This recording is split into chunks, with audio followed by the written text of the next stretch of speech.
Yo, what's going on, everybody? It's a Black Manga Critic here. Just talking about all this horrible stuff. Like I mean, I don't even know where to begin. I guess it's just like when you just kind of on Twitter and you see all of the terrible, terrible, terrible stuff that has happened, right? Like way before the tweets about the horrible stuff occur. You know what I mean? And it's just it's like it's such a wave of like anger and sadness and sometimes despair and stuff like that. Just all these emotions and stuff like that. And I think like this is not like clearly this is not a video.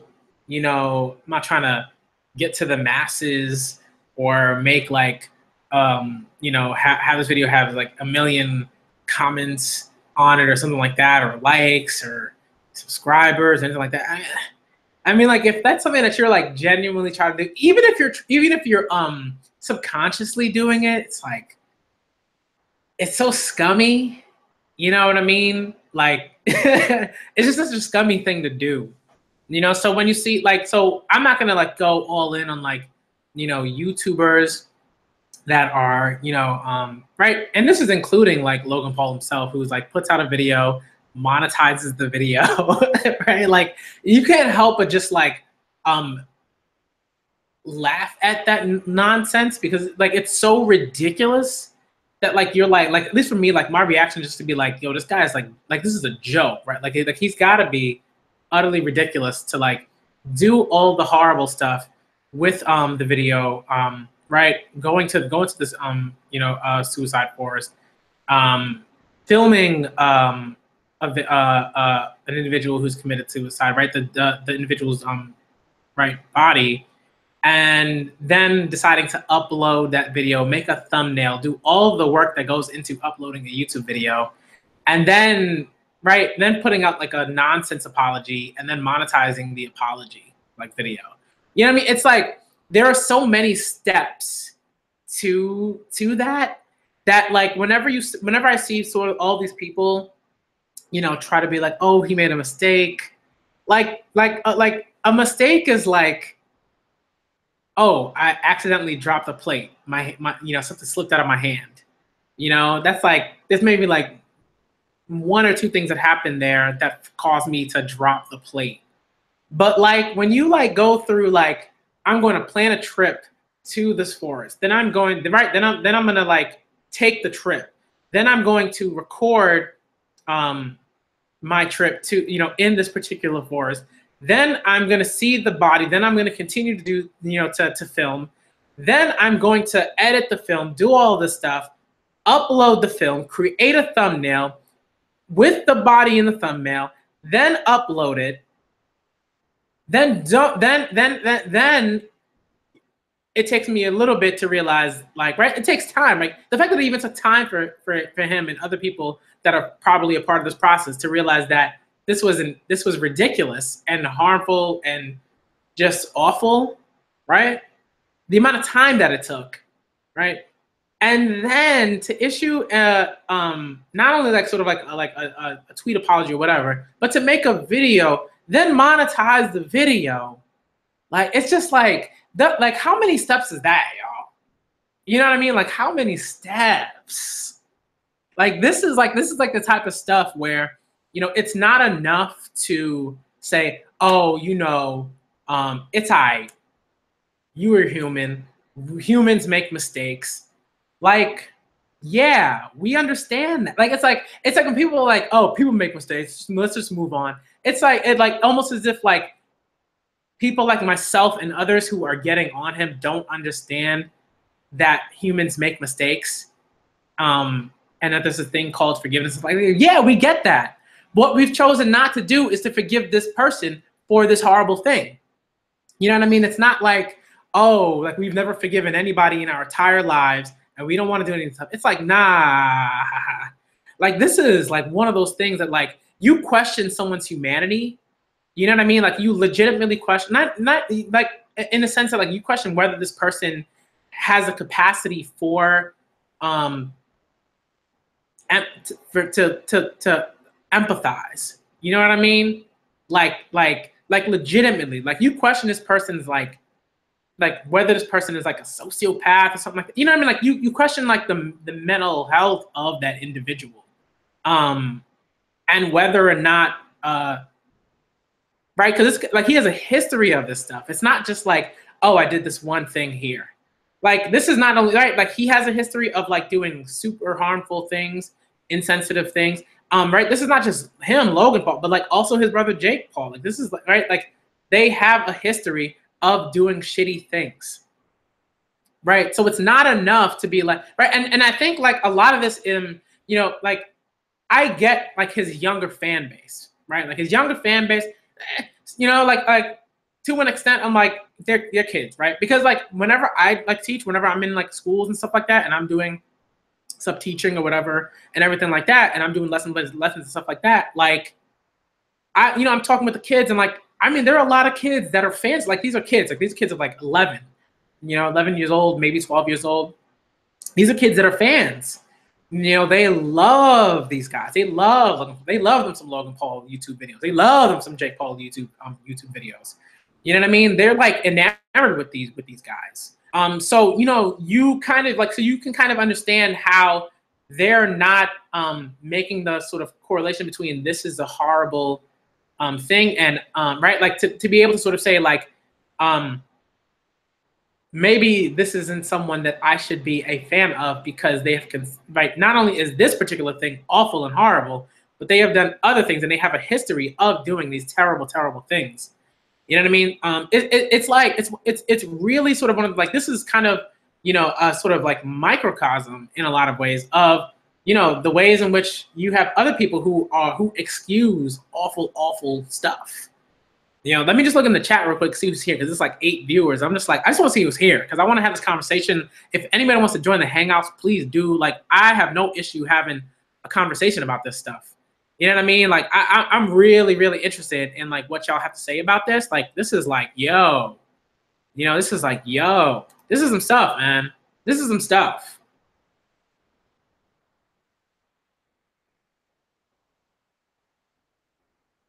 Oh yeah, we definitely talk about Logan fuckboy Paul. Yeah, yeah.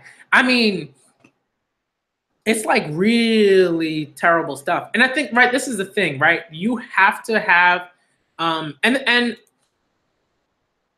think as an adult, like in a lot of ways, right? Like you have to have an ability to say, oh, I have been a fan. I have been enamored with this person's content, creations, whatever you want to call it, right? Because you can apply that to singers, people who play instruments, musicians, athletes, writers, poets, novelists, whatever the occupation is. You know what I mean? And like you understand, like, hey, like I've been a fan of this stuff. I've been like, yeah, like this is cool.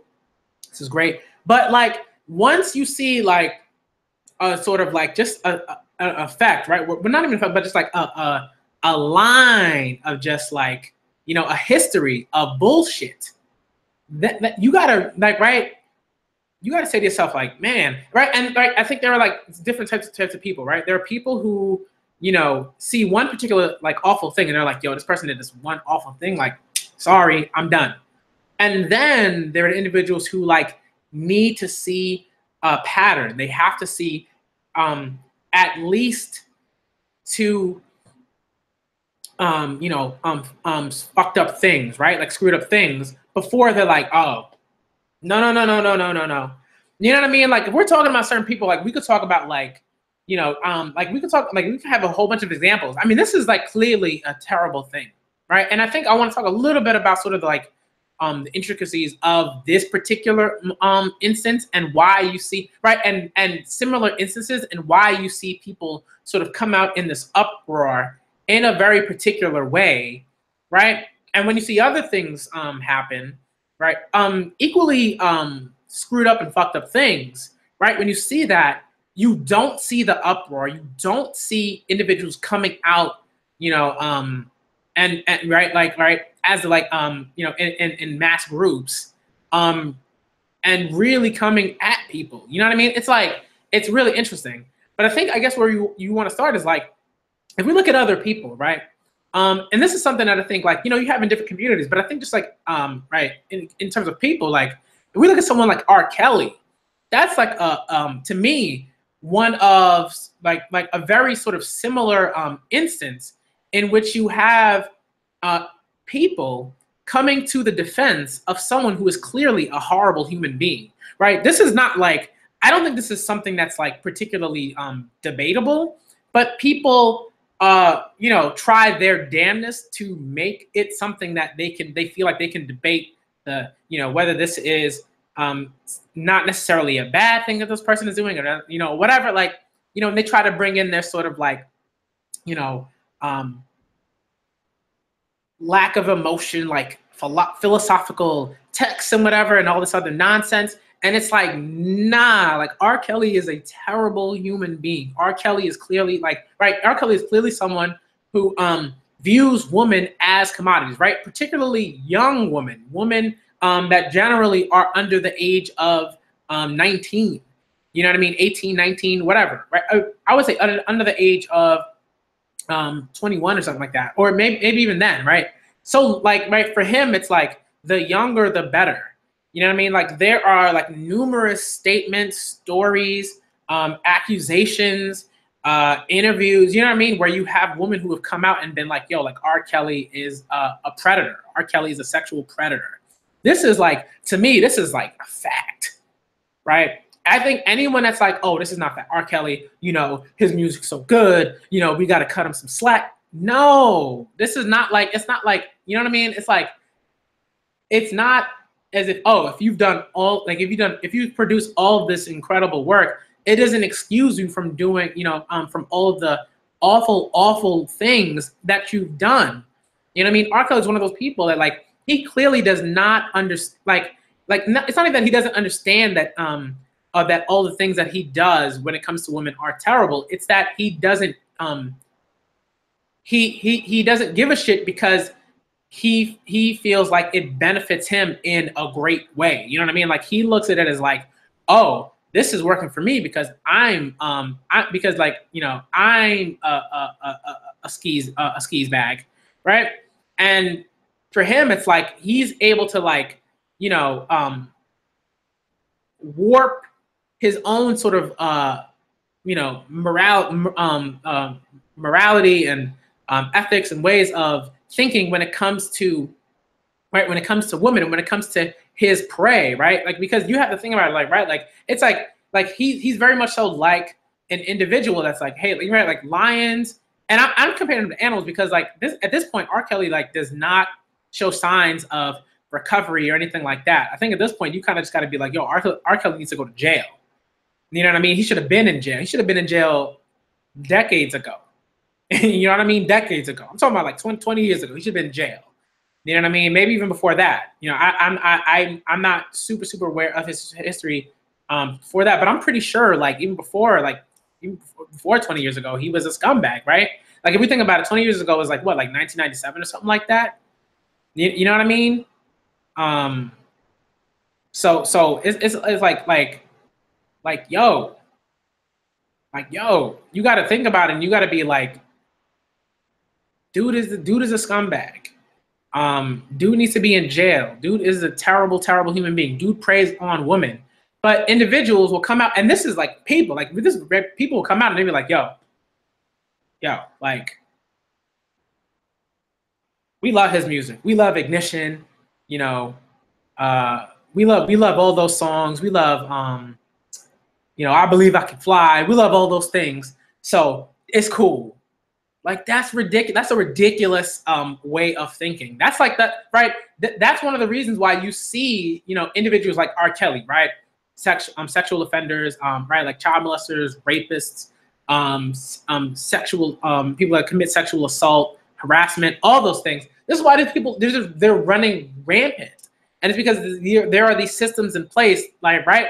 That and these, right? Not only are the systems in place that help protect these individuals, but we have people who aren't even who aren't necessarily putting together these laws or putting these laws in place or putting these systems in place, right? They're the people who just think, hey, everything's fine and dandy. I'm gonna live my life. I'm gonna go do my thing over here, and I'm gonna, and whatever happens over there, I can't see it. That's in my periphery. I'm not even gonna pay attention to that. I'm just gonna do that. I'm gonna be like, whatever, and ignore that shit. And it's like, you can't do that. Like, you really, really cannot, because if you continue to do that shit, you're gonna have you're R. Kelly, like individuals like R. Kelly, individuals like Logan Paul continue to do the fucked up shit. There's a reason why they continue to do this stuff. There's a reason why there is a what's the word I'm looking for? A hit, right? There's a reason why they have a right? They have histories of fucked upness, because people like individuals, right? Groups, individuals that form these like groups that allow these people to do things, right? They just continue to exist. It's like, yo, let me see what's going on in the chat, man. Yo, what's good? What's good? You know what I mean? It's like, yeah, and it's like the thing that gets to me, right? And it's like another, and I want to switch a little bit, but I think like, when we talk about like I don't like getting talking about YouTubers and stuff like that, because I do think that like, people like to look at you and say, oh, you're doing, like you're talking about this YouTuber, why are you hating? Why are you doing this stuff? But it's like, yo, like if you see people who have a history of, doing particular things, for like a benefit or something like that, right? It's like, you see someone like, right, like Fneverals goes on, he goes on Twitter and he's like, oh, well, I'm getting tired of these people, using these platforms to like gain, maybe subscribers or notoriety or whatever based off of this thing that's going on. But it's like, but it's like you're doing a thing by making the video to talk about those YouTubers who are doing these things. Like, you're already adding to the stuff that you're critiquing. You know what I mean? That you think is a problem. So it doesn't make any sense. You know what I mean? Like, for me, it's like, there are no tags or nothing like that. Like for me, like I'm doing a live stream because I'm making sure that this is a live stream, right? So that people can come to this chat and talk about stuff with me. You know what I mean? It's like, oh, again, like if anybody wants to join the Hangouts chat, like I'll put the link in the description and you can join and we can like have a discussion about this, right? Because for me, this is about having a discussion. This is not about me making a video, putting it out, and then waiting for people to comment on it. You know what I mean? Like that's not my thing. Like once I'm done with this video, I'm probably gonna either I'll delete it or whatever. You know what I mean? If I feel like if people feel like they want me to like keep it up, then okay. But no, but like Logan Paul, he's already been screwed up. And the thing is like, right. So before I get to the next thing that I want to talk about, I want to get back to the YouTuber thing, right? And it's like you see individuals, right, from Neverworld, Chibi Reviews, people like that. They put out videos about this thing, but you will never see them put out videos about anything else that is important. You know what I mean? Like that is equally fucked up. Maybe you know what I mean? That like is at the same. That is just as shit. You know what I mean? Like you see people like they go all the time. Oh, normally I don't do this stuff. That's not a good thing. This is the type of thing that again that also really gets to me. It's like it's not a good thing to not voice your opinion on the screwed up things that happen in this world, right? It's not okay to be like, oh, I have this platform, but you know what? I'm gonna go let other people talk about this stuff. You know what I mean? If let's say maybe you're scared, you may not be knowledgeable, you may not be up on or knowledgeable enough to talk about particular things. But it's like you can go do that work. You can go use Google. You can be on Twitter. You can go read books. You can go buy books. You know what I mean? Like you can read the criticism. You can do all that stuff. You can do that work. You can have discussions with people on YouTube, on Twitter, wherever. You know what I mean? Like you can talk at work. You can have those conversations. If you do not want to have those conversations, if you are avoiding those conversations, that's on you. That's not like, oh, I try to avoid the drama. No, like if you're a YouTuber and you have this platform and you can speak to hundreds of thousands of people, Like that's a lot of like you know, like you have so many different spaces that you can access and right and what's the word I'm looking for? Transmit that information to. You know what I mean? It's like every person that, like, let's say that is subscribed to you, that comes to your channel, that views your stuff, is part of a different space. You know what I mean? Maybe they're also part of this, right? They're part of the same space in terms of like the anime YouTube communities and stuff like that. But outside of that, they're part of different spaces, right? Spaces that they, right, whether they identify with like the LGBTQIA community, or the Black community, or the Asian community, or the Asian American community, or the you know, African community, or the Latinx community. You know what I mean? It's like there are so many different, you know, different communities that all these people identify with, and you have the power to like put out a message and have that message sort of you know, disseminate to other groups. So for you to be like, oh, you know what, I can do all of this work. I can do this YouTube stuff. I can do all of this work, right? But I can't Google, you know, a term. I can't Google, you know, articles on what's going on some of the issues that are going on in terms of like not only the United States but the world. But like the fact that you can't do that, or you can't formulate an opinion, that's like willful ignorance. You know what I mean? That's like people who, oh man, I don't know enough about this stuff to comment. And like in certain instances, that makes sense because it's like, yeah, like some people, like, you know, they like maybe they got a question asked in an interview, and maybe they in that particular instance they don't know enough. But sometimes, like, you have all the time in the world. You have all the time in the world to make these videos. You damn sure have all the time in the world to, you know, go out, use either use Google, go to a library, read up on some stuff, talk with people. There are ways, right? If you have access, right? If you have internet access, if you have, you know, library access, if you have enough money to, you know, use public transportation or a car or something like that, you have all the tools in the world you need to go and look out and look for stuff. You know what I mean? So there's no real excuse for that. There's like most of that stuff is willful, ignorant speak. That's what that is. You know what I mean? So for me, it's like if I'm like, oh man, I don't know nothing about what's going on, you know, within the LGBTQIA community, then like it's my job, you know, to make sure that I'm reading up on stuff, that I'm reading articles, that I'm talking with people.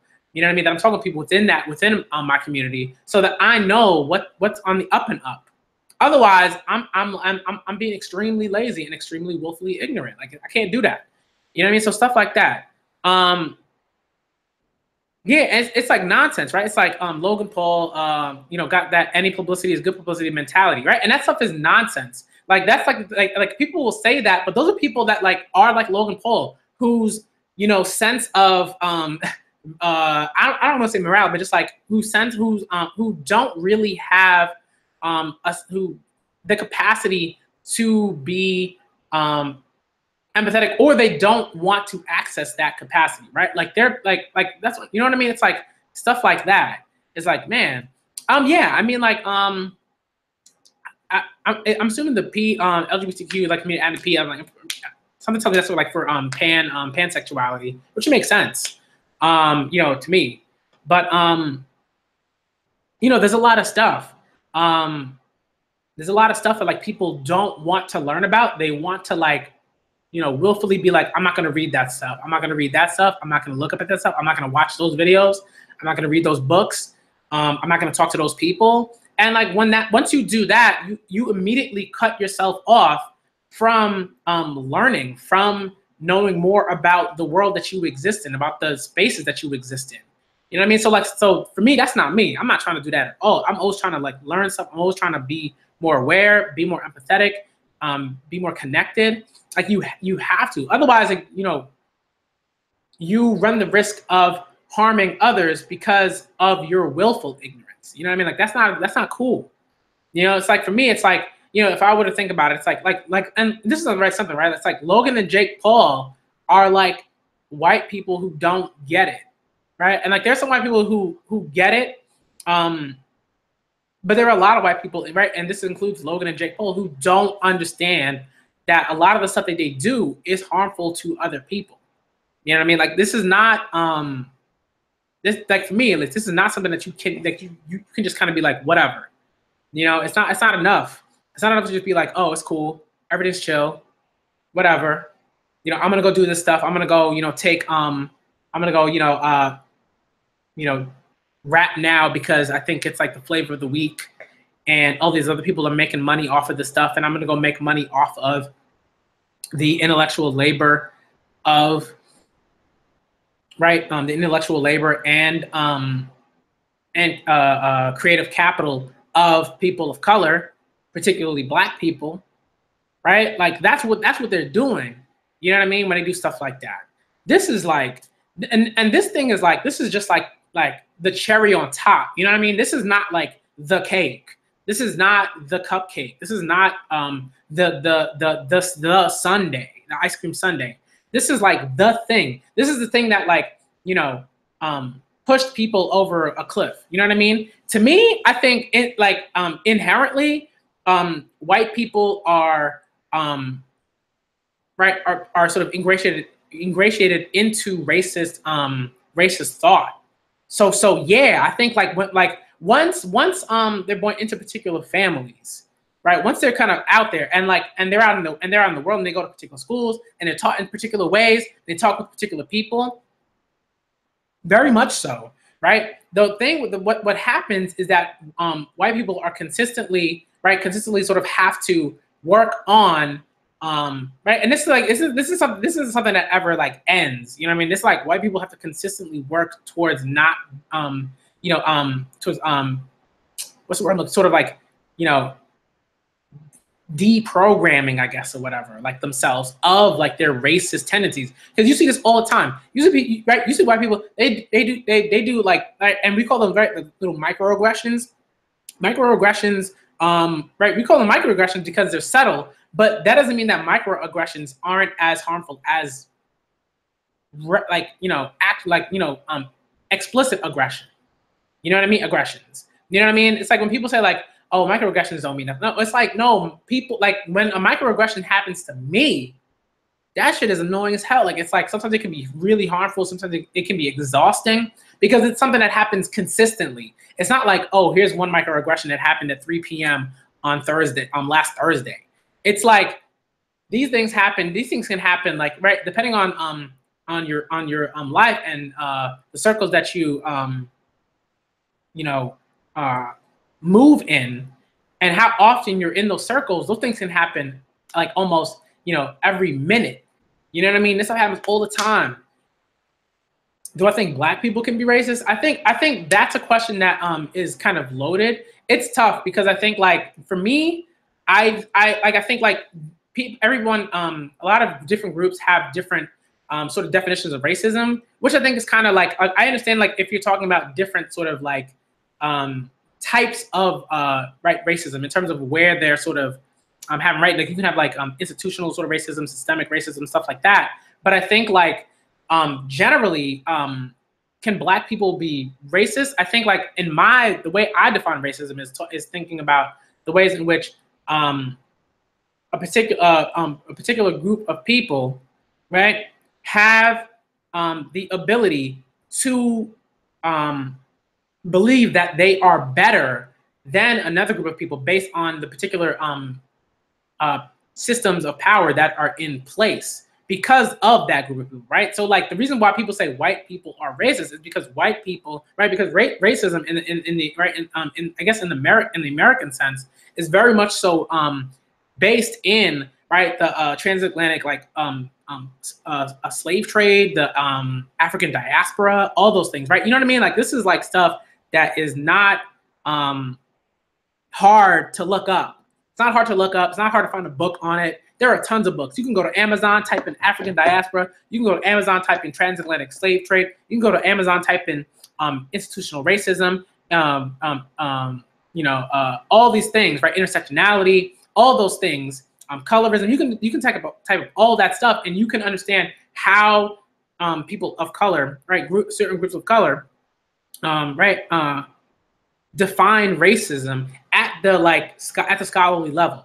You know what I mean? It's not like for me, I don't think Black people can be racist, because for me, racism is very much so enmeshed in having the systemic power to oppress other groups of people. And the only group of people that have the ability to do that, globally, are white people. You know what I mean? Like in terms of that sense. You know what I mean? So that's kind of how I see it. That's kind of how I see that. And I think people have had tons of conversations about that. I've had tons of conversations about that with people that I know and love. But I think people don't want to accept that, and people don't understand that there is a distinct difference between racism, right? Of course, and prejudice.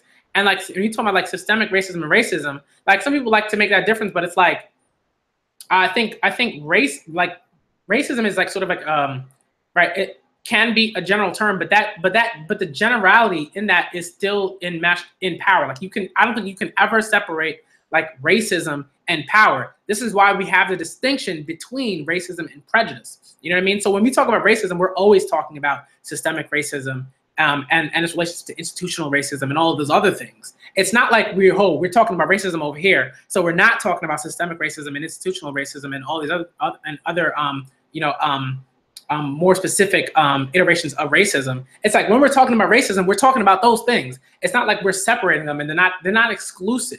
You know what I mean? They're interwoven with one another. And in that,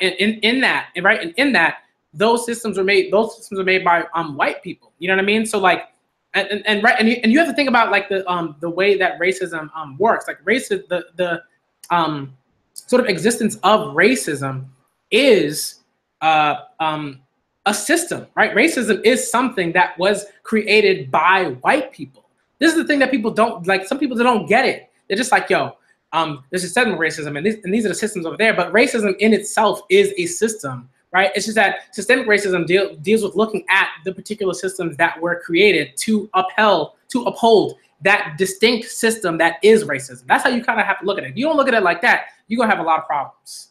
You're gonna have a lot of problems. You know what I mean? So that's why when people are that's why you have people and a lot of people, right? Either it's that they don't have the information, they're not looking into all the information that's out there that explains that process, that explains those connections and those processes. You know what I mean? And so they try to make these particular distinctions, but it's really what you're doing as a person of color is you're shooting yourself in the foot. You know what I mean? You're shooting yourself in the foot. You're talking about, oh, I gotta excuse these people. I gotta excuse the people. Well, not all white people are racist. Come on, man. It's I could have these conversations. I've had these conversations all the time. So it's not I'm just kind of coming into that and I'm just oh man, I'm gonna go, stab a white person tomorrow. No, that is not my goal. My goal is not to go, stab white people for the rest of my life. That's not my goal, man. I think you know what I mean? So but let me see something. Could it be, and I'm asking, there's prejudice in racism? Yeah, definitely. I think that people black people can totally be prejudiced. This is not something that I would ever argue against. That's a thing. I think a lot of people are oh no, black people can't be racist or prejudiced, which is ridiculous. That doesn't make it no, get out of here. Because I think black people will say that because they're sometimes people of color are so involved and invested in fighting racism and the systems in place that uphold that sort of that sort of top sort of I don't know what to call it, sort of highest system that is general racism, that they don't want to admit that they're prejudiced when it comes to particular things. I'll definitely black people can be prejudiced. I mean, that's what's going on there. When black people can definitely, right, be prejudiced, let's say towards white people in certain ways. But that, I think some people might even say that that's not that's not even necessarily a thing. I do think that you can't go out throughout your life and being you know what, I'm not gonna have any. I'm just not gonna have any white friends. Depending on well, and even that depends on your upbringing and your experiences and what happened to you and stuff like that. You know what I mean? But I do think that, like, you know, people are definitely prejudiced. Like Black people are definitely prejudiced when it comes to white people. But that's because there is but that's rightfully so, because we understand, especially in America, and this is not right. It's not just America. This is like Europe too. You know what I mean? This is Europe. This is certain parts of Asia. You know, South, like everywhere. This is everywhere. This is on like all of the continents that you know, have capitalist systems. You know what I mean? That have systems. You know, that have political systems, governmental systems, whatever. You know, cultural systems, all those things. Like this happens everywhere. But I think the thing that you have to understand is that, like, there is, but especially in America, I'm talking about, I'm talking about America like right now, because I think it's the most potent. It has the most potent history of that. If we look at, right, if we when it comes to slavery, right, indentured, right, yeah, when it comes to a particular way that in which we view the history of slavery, right? So when we are prejudiced towards white people, it's not because we're like, oh, white people, you know, like white people aren't better than us. That's not how we're thinking. That's why, right? Like that would be like, right, and right, it's that we say, hey, white people have a history of treating people of color like shit, right? On top, right, and that, of course, that includes slavery, right? Can't forget about that, because people love to forget about that. You know what I mean? It's like this is it permeates every single system and every single space within this country, right? It even permeates of people the spaces of people of color, because we talk about it all the time. We talk about racism all the time. We talk about prejudice all the time. So you got to think about it in like in a way that's sort of like it's not that Black people are racist, right? Because you might have a different conception of how you're defining racism. And I think if you're reading like certain books, peer-reviewed articles, watching videos by well-known scholars within academic circles, you will know this stuff is all over the place. And like Black people have every right to be distrustful of white people, because most of us have had experiences in which we said, okay, you know what, I'm gonna trust these white people over here, and then almost immediately it's like come on, man. You know what I mean? I've had this happen all the time, like in different spaces. You have something happen and they're like, oh, well, I'm going to make this joke. It's like, but I'm just kidding, right? It's like, nah, like, you're not taking a joke. Sorry, I'm not laughing because like that joke was super offensive to me. You know what I mean? You see stuff like this happens all the time, right? It's like this stuff happens all the time. It's not like, and I think the thing that people don't understand is like, jokes aren't just jokes when right, like there are ways to do that in certain times and places to make particular jokes, but even then it gets really dicey, because I think white people generally don't know how to make those jokes. You know what I mean? Generally people don't know how to make those, white people don't know how to make those jokes. You might watch a special and right, and like let's say look at it like I'm trying to think of like an example, but like you have like say like comics, like you have a comic like comics like Lisa Lampanelli and Louis C.K. And then like directors like Quentin Tarantino, who absolutely love the fact that they can hide under the veil of comedy to say the N-word as many times as they want, so long as they're like, oh, it's just comedy. I'm just doing comedy right now. I'm just making fun of Black people. I'm just making fun of other people of color right now under the guise of comedy. But those people, like how many friends of color do they have? You know what I mean? How many friends of color do they have who aren't only their friends but call them on their bullshit? Not many, because if they did, they wouldn't dare do the shit that they're doing up there. They wouldn't dare profit and make money off of the expense of people of color. They wouldn't dare do that. You know what I mean? I'm pretty sure if you're a person of color and you have a white friend, like, and that white friend does some shicey shit, you're gonna be like, yo, you're gonna call that person out on it. You have to, because if you don't, you're gonna consistently feel like crap and not say anything and let that person think that stuff's okay. And it's like, yo, oh, I know exactly why racism is still everywhere, because it's profitable. You know what I mean? For me, nah. How do I feel about white people saying nigga? Nah. No. I don't even say it. I don't even say it. And that's my preference. That's like how I feel. I understand the conversations that exist around people who are like, hey, like, you know, like around black people who are like, hey, I get to say nigga, but other people don't get to say that. But white people cannot say that. No. You know what I mean? And if we're talking about the difference, some people are like, oh, well, black people can say cracker, but you know, white people can't say nigga. Well, that's because cracker has to do with right. Whenever black people say that, they are distinctly talking about the fact that white people are attached to a history that involves slavery. It's a reminder. It's like, yo, know your history. Know your history. You know what I mean? That's what happens there. It's like, know your history, know where you're from, know your ancestry, know all of that stuff, know the group that you are a part of, know the history of the group that you were a part of. When white people are saying nigga, that's like, bruh, that's not your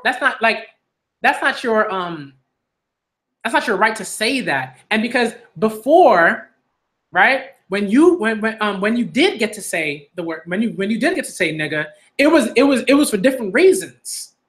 You know what I mean? They can't say it. They can't say it. I could pull up a whole bunch of videos. There's a really good video with Ta-Nehisi Coates.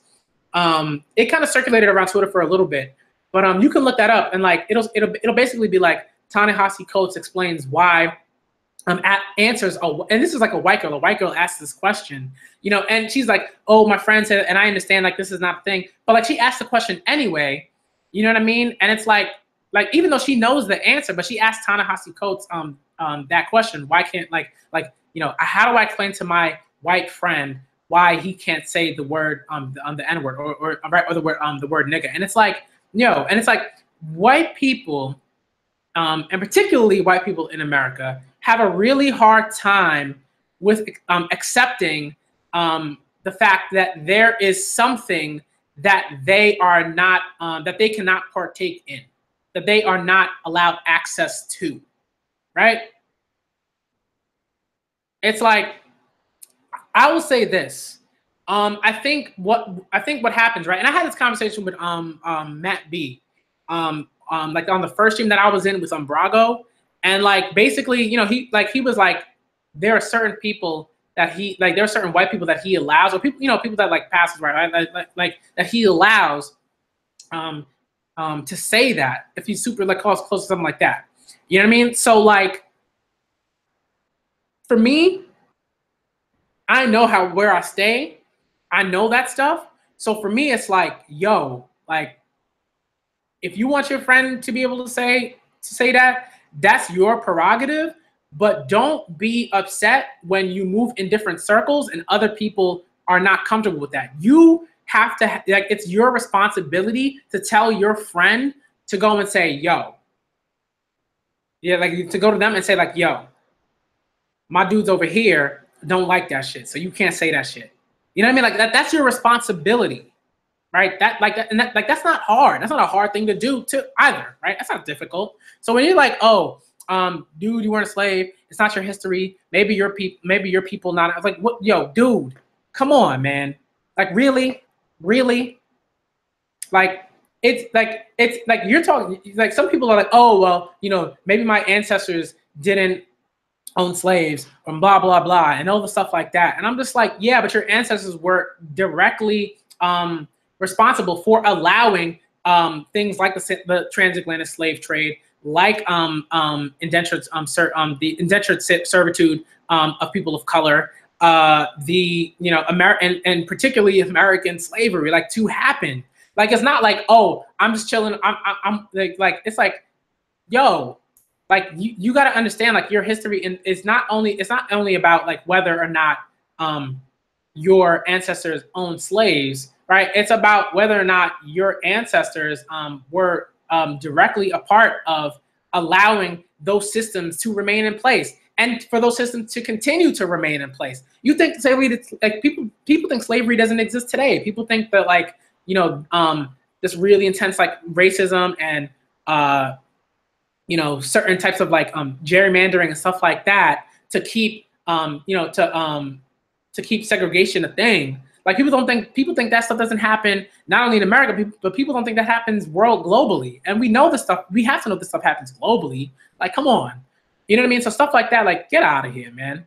Some people can't can't even look back far enough to see who their far ancestors were, right? So the thing for me is like, you have to know that you know, most likely, right, your ancestors, maybe not even most likely, but probably definitively, your ancestors were a part of the group of individuals that allowed slavery to take place. Like, you got to understand, man. You got to understand. You got to know this stuff, man. This stuff is like really, really important. You know what I mean? I was talking on another stream a while ago. Some people have no idea about some of the ways in which you know, racism, systemic racism, institutional racism, all these different things you know, pop up in history. You know what I mean? Like in history. Like some people like, yo, man, everything, you know, there was slavery and then everything was chill. And it's like, no, don't think it works that way. You know what I mean? Like there are just like some people like willfully will not read those books. They will not read those articles. They will not have those conversations. They will not watch the videos because they don't want to deal with this stuff. You know what I mean? Like I said, like let me I'm gonna copy the Google Hangouts and I'm gonna put it in here. And anyone that wants to come through, I'm always open to having these discussions. I'm gonna get my headphones real quick. Just give me 1 sec. I'm gonna get my headphones real quick, and then we're gonna keep having this discussion. Cause yo, people don't get it, man.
All right, we're back. We're back. Like, oh, my battery's low. I gotta. Shit. Give me a sec, guys. Gotta make sure this computer doesn't die on me while I'm talking about this stuff. You know the deal. You know the deal. Okay. Let's see. Yeah, right. Like it's like there's a way in which like you can't you know, do you as a person of color have every right to be distrustful of, you know, of white people? Yeah, but you also got to make sure that like, you know, you're not just like, you know, like there are ways in which like you can definitely, you know, be you can be mistrustful of white people, but also act like a jackass. Like you can definitely be a jackass.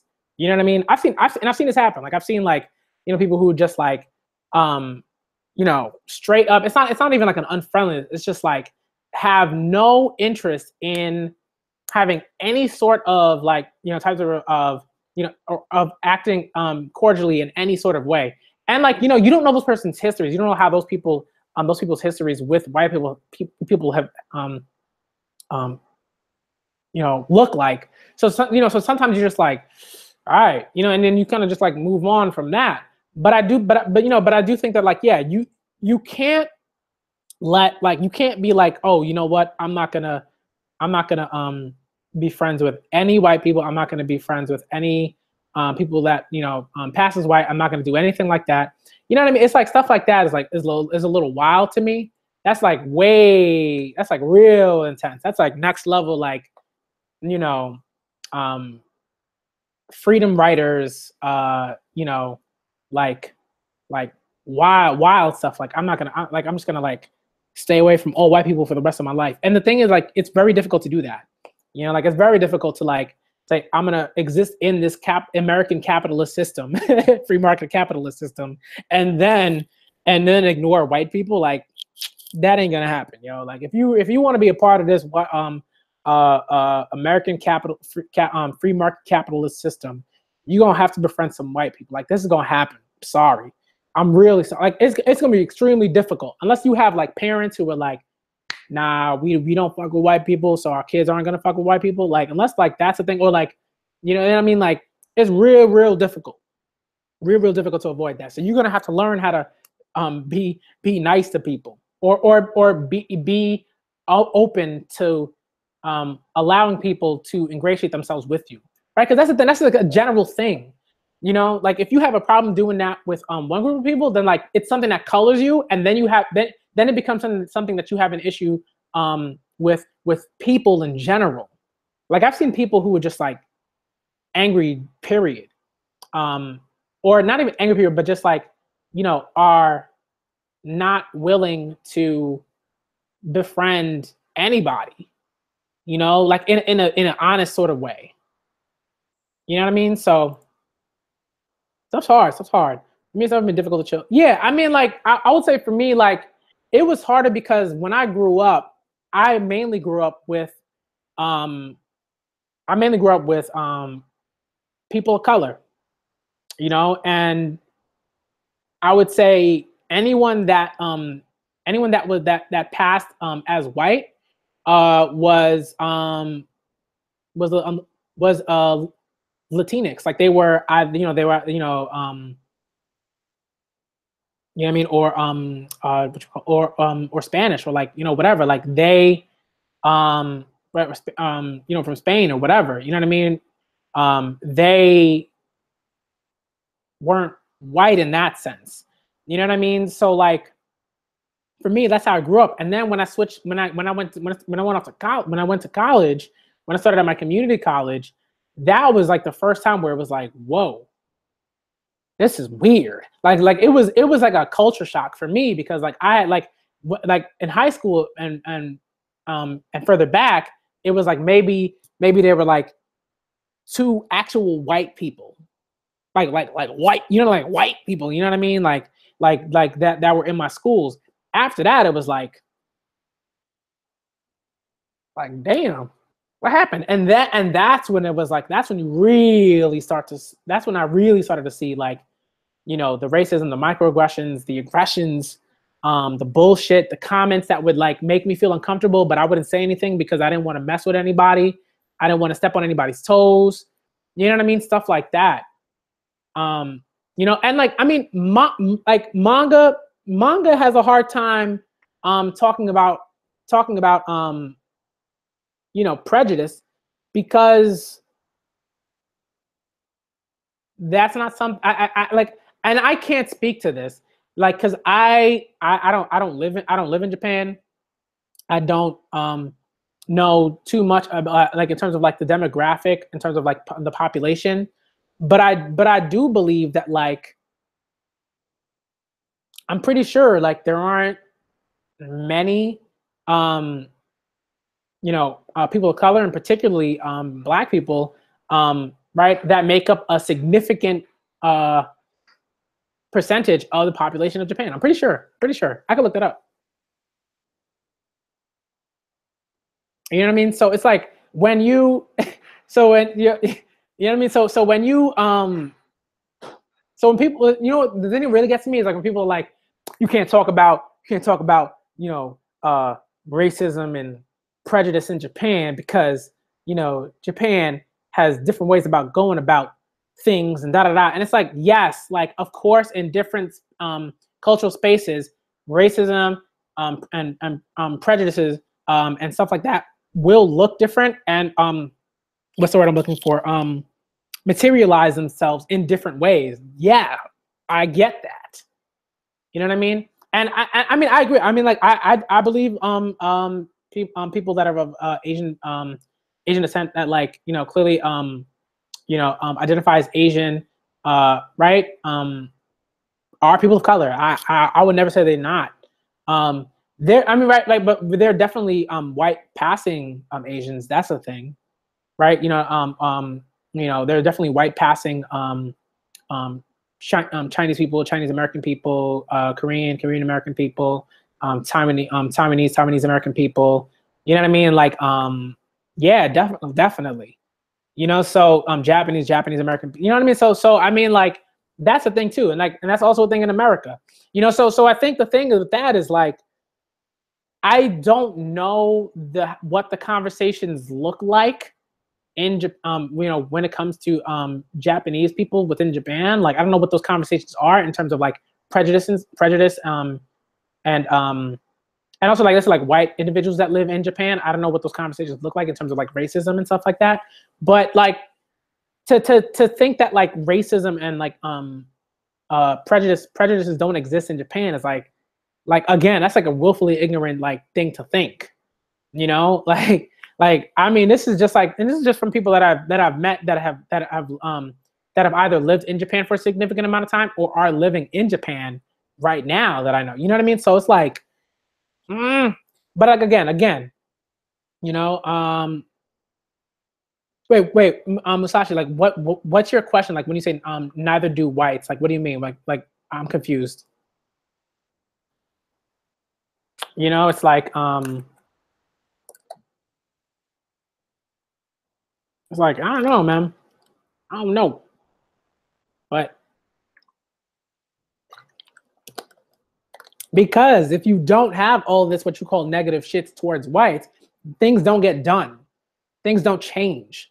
Anytime you have like, right? Anytime you're like, oh, come on, man, white people they have it so hard. Why are we getting on them so much? It's like, well, because for literally hundreds upon hundreds upon like hundreds of years, people of color have had it have had it hard. And hard being an understatement. You know, like being an understatement. So when people are like, but the poor white people, man, they just have it so hard. They get crapped on so much. They can't do anything in this. Like really, did it like at some point did the percent like the overwhelming percentage of CEOs and CFOs and presidents and vice presidents and all those things stop being white? Like, did that happen? Right? Like, I'm confused. I'm a little confused here.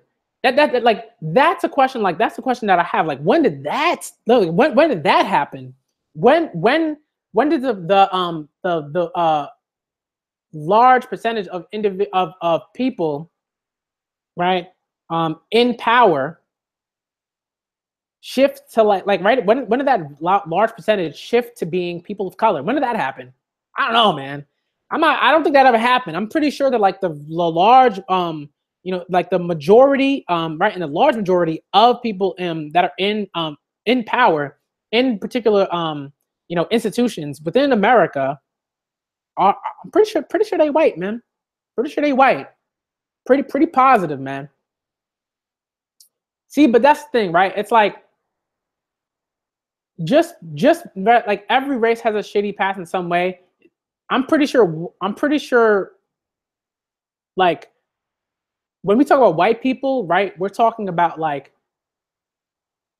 we're talking about white people, but we're also talking about like a sort of conglomerate in a sense of individuals that have either worked towards or allowed racism to maintain, to be maintained. You know what I mean? Like that, like white people who have worked towards or have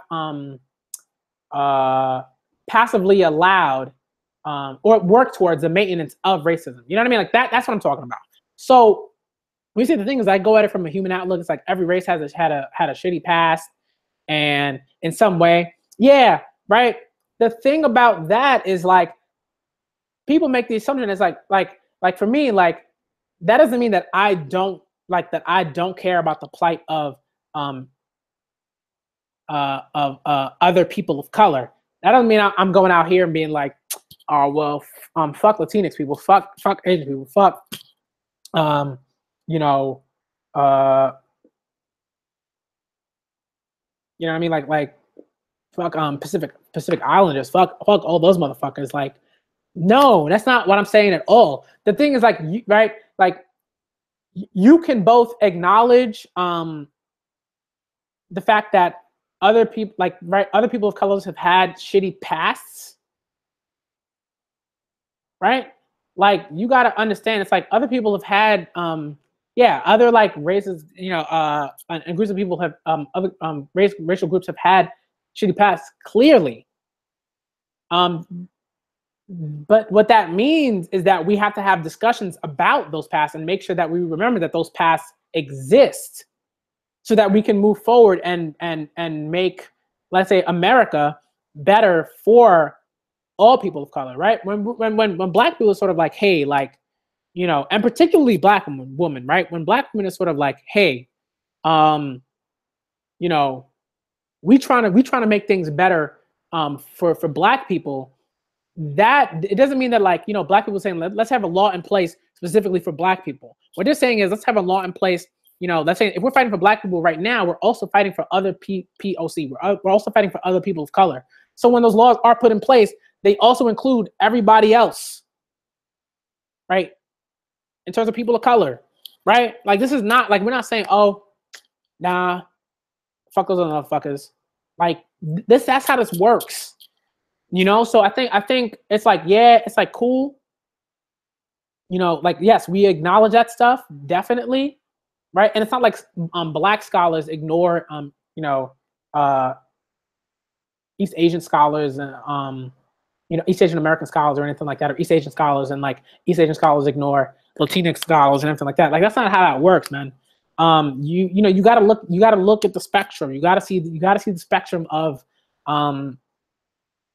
horrible pasts, and you acknowledge all of that, and you work towards making things better with that knowledge. You know what I mean? It took so much for them to simply like see people with dark. Yeah, it's like, it wasn't that long ago. People would be like, yo, man, 50 years ago. And part of that is like, you have kids who are like, oh, man, I'm 21 years old. I'm so old.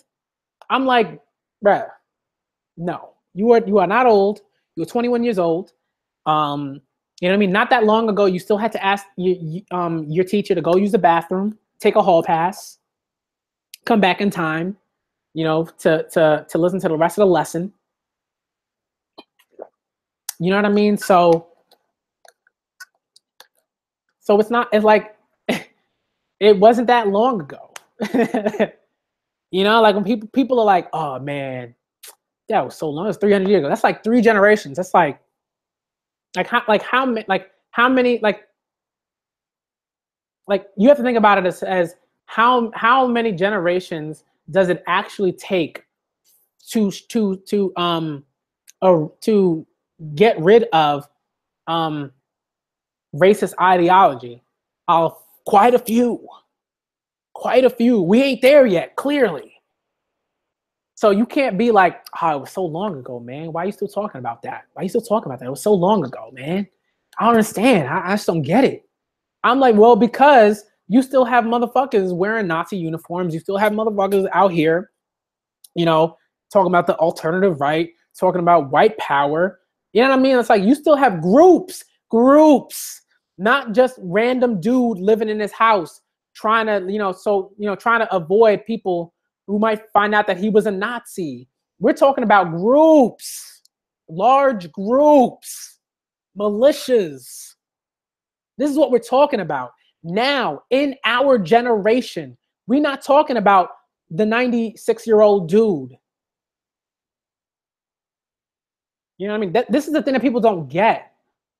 You know? Like, he was born in 1950. You're like Silver Tan is like, right? His dad was born in 1950 and had to drink out of colored water fountains, man. Like, get the fuck out of here when people are talking to me about, oh, man, it was so long ago. It wasn't that long ago. Get the fuck out of here with that shit. I'm sorry. I'm sorry. Please. Please, please do not insult my intelligence. Do not insult my intelligence with that nonsense. Don't come to me with that shit. Don't come to me with that nonsense. Mm-mm.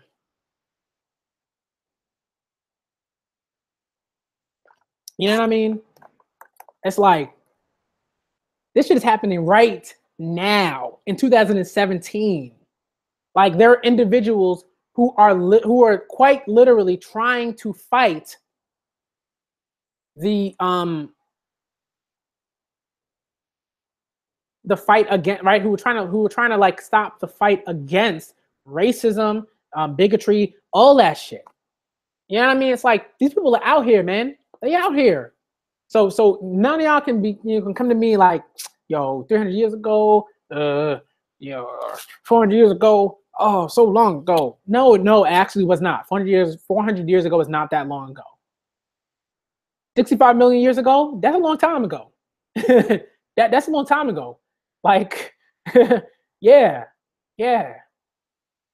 75 million years ago, 85 million years ago, that's a long time ago. I agree with that.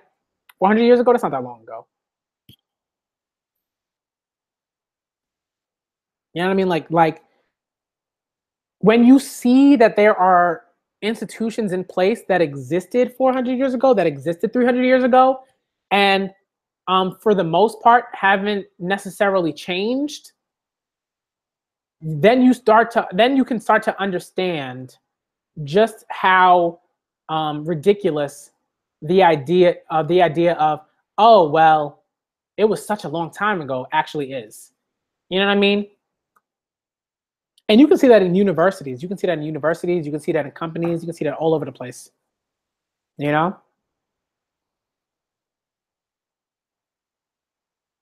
You can't let it go. You can't let it go, because if you let it go, you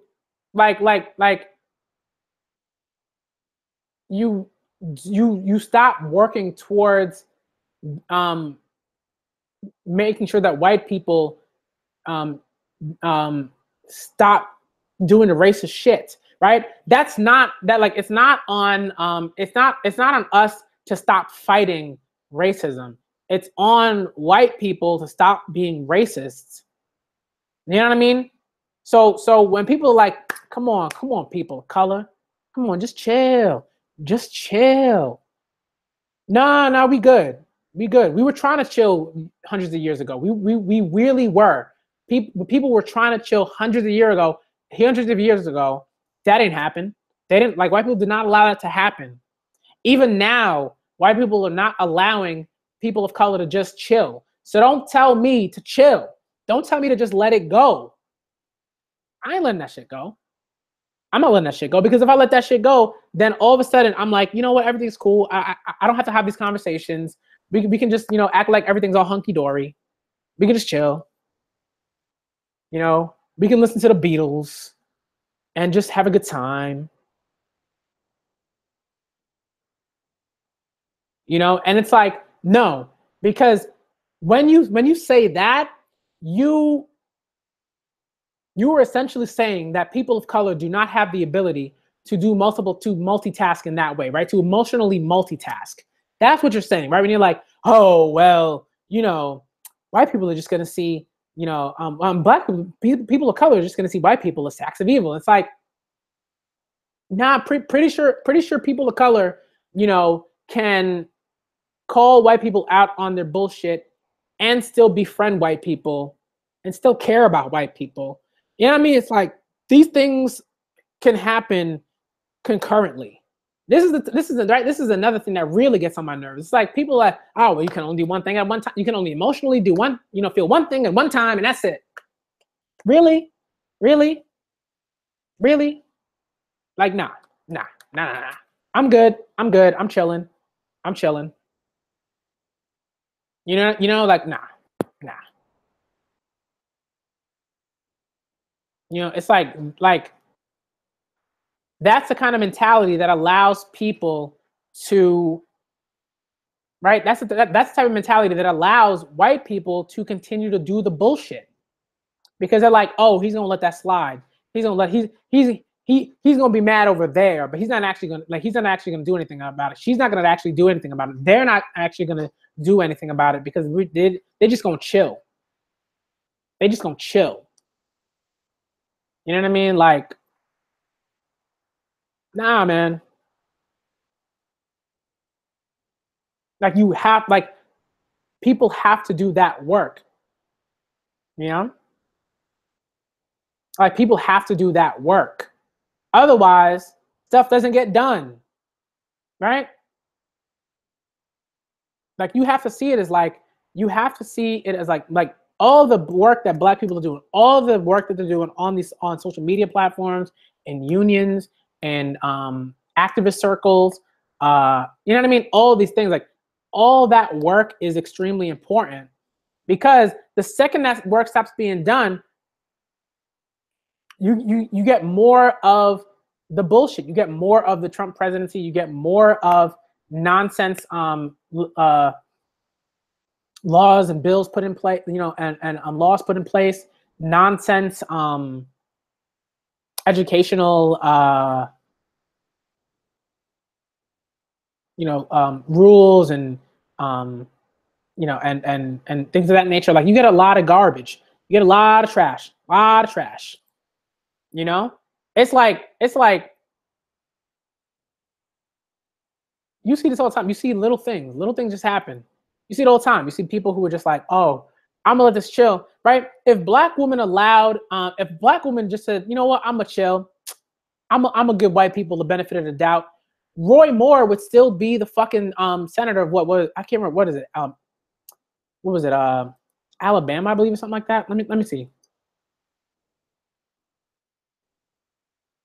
I remember which state was it?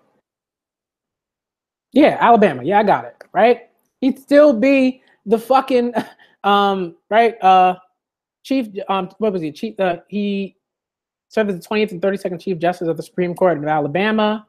Right? And he was recently you know what I mean? He'd still be serving, right, in the Senate. Like, right, like well, he would be serving like in the Senate, right? Like, he'd be creepo white dude just chilling. You know what I mean? And even when Black women voted his ass, right? And Black women said, no, we're not gonna leave it to them. We're not gonna leave it to white people, because white people still, like, they couldn't in Alabama could not be fucking trusted to deal with that shit. They couldn't even be trusted to vote out a child molester, man, a sex offender. They couldn't even be trusted to do that. So why would we just let stuff go when stuff like this is still happening in 2017? Like, nah, we good. We good. We good. We got to step up. We got to do that work, because clearly white people are not trying to do that work. You know what I mean? Generally, right? And the white dude is still trying to fight the decision. He's like, no, damn, nope. This dude is like, I'll be damned if some Black woman vote me out. If some Black woman make sure I don't get to keep my power. I'm like, really, bro? Really? Like, stuff like that is like, that's some dangerous shit. It's like, and there are tons of people that think that way, that are like, I deserve this thing when I don't, and if I don't get my way, well, fuck you. You know what I mean? Like, it's like some crazy stuff out here, yo. Crazy stuff out here. I think the term like social justice warriors this is an interesting thing because I think that like, you know, you have people that are like, oh, such social justice warriors are doing this thing, da, da, da. And it's like I'm not exactly sure where that term originated. But from what I know, just in terms of stuff like some stuff that I've read, I do like know that like this is definitely a term that like you only hear people who are annoyed by people of color, queer people of color, you know what I mean? Trans people of color, like doing all these things. Yo, Jordan. Hear me? Yo. Yeah, I can hear you. You hear me? Yeah. Oh, okay, what's good, man? What's good? What's good? Not much, man. Wait for my computer to load up and have it update for the past 10 minutes. Oh man. Yeah, updates take a while. Yeah, man. And you tell me, I thought I was good, but not. That's all right. But yeah, it's just like it's like I think the thing is like, you know, the thing for me, right? And like again, when it comes to like people who is just sort of like, oh, you know, people should just sorry, Dragon Knight 666, like Jesus, I was on another tab and a new voice scared me.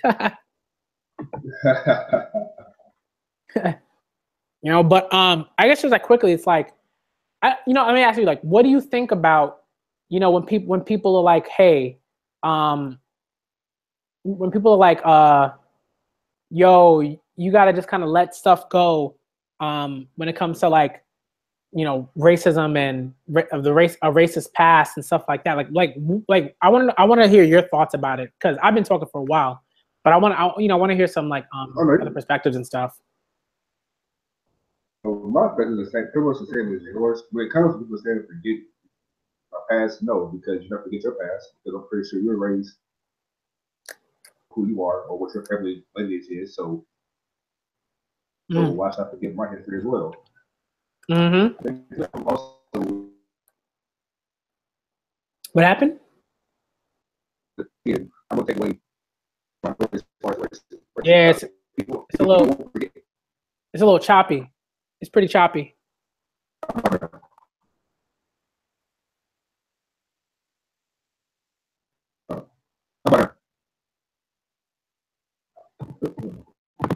Sorry, it's still pretty choppy. Oh, hello, yo. Oh yeah. I remember we said we were gonna have a conversation. Yo, Havoc, you there, man? I mean, I know your mic's muted, but I remember like I was talking with Havoc and I was like, yo, if you ever want to have a conversation about this stuff, like we could definitely have that conversation. So I'm definitely up for it if you want to have the conversation now, because that's kind of what I want to say the second half of the stream has been about. Hold on, you still choppy, Jordan.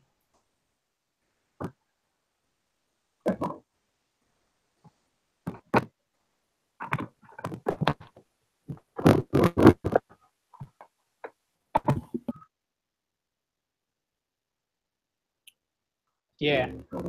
All right. Okay. I'm gonna let hold on, Jordan. Are you trying to get your mic fixed? Yeah. Yeah, it's really choppy right now. Like people are having a hard time hearing you. Okay. How about now? I just want to hit the yeah. How about now? Okay, now it's fine, but it keeps doing this like reverberating thing. I guess is what it is. That's because like right now I'm using like my laptop speakers, so like now I'm just talking. Okay, cool. All right, now I can hear you. All right. Havoc, you there, man?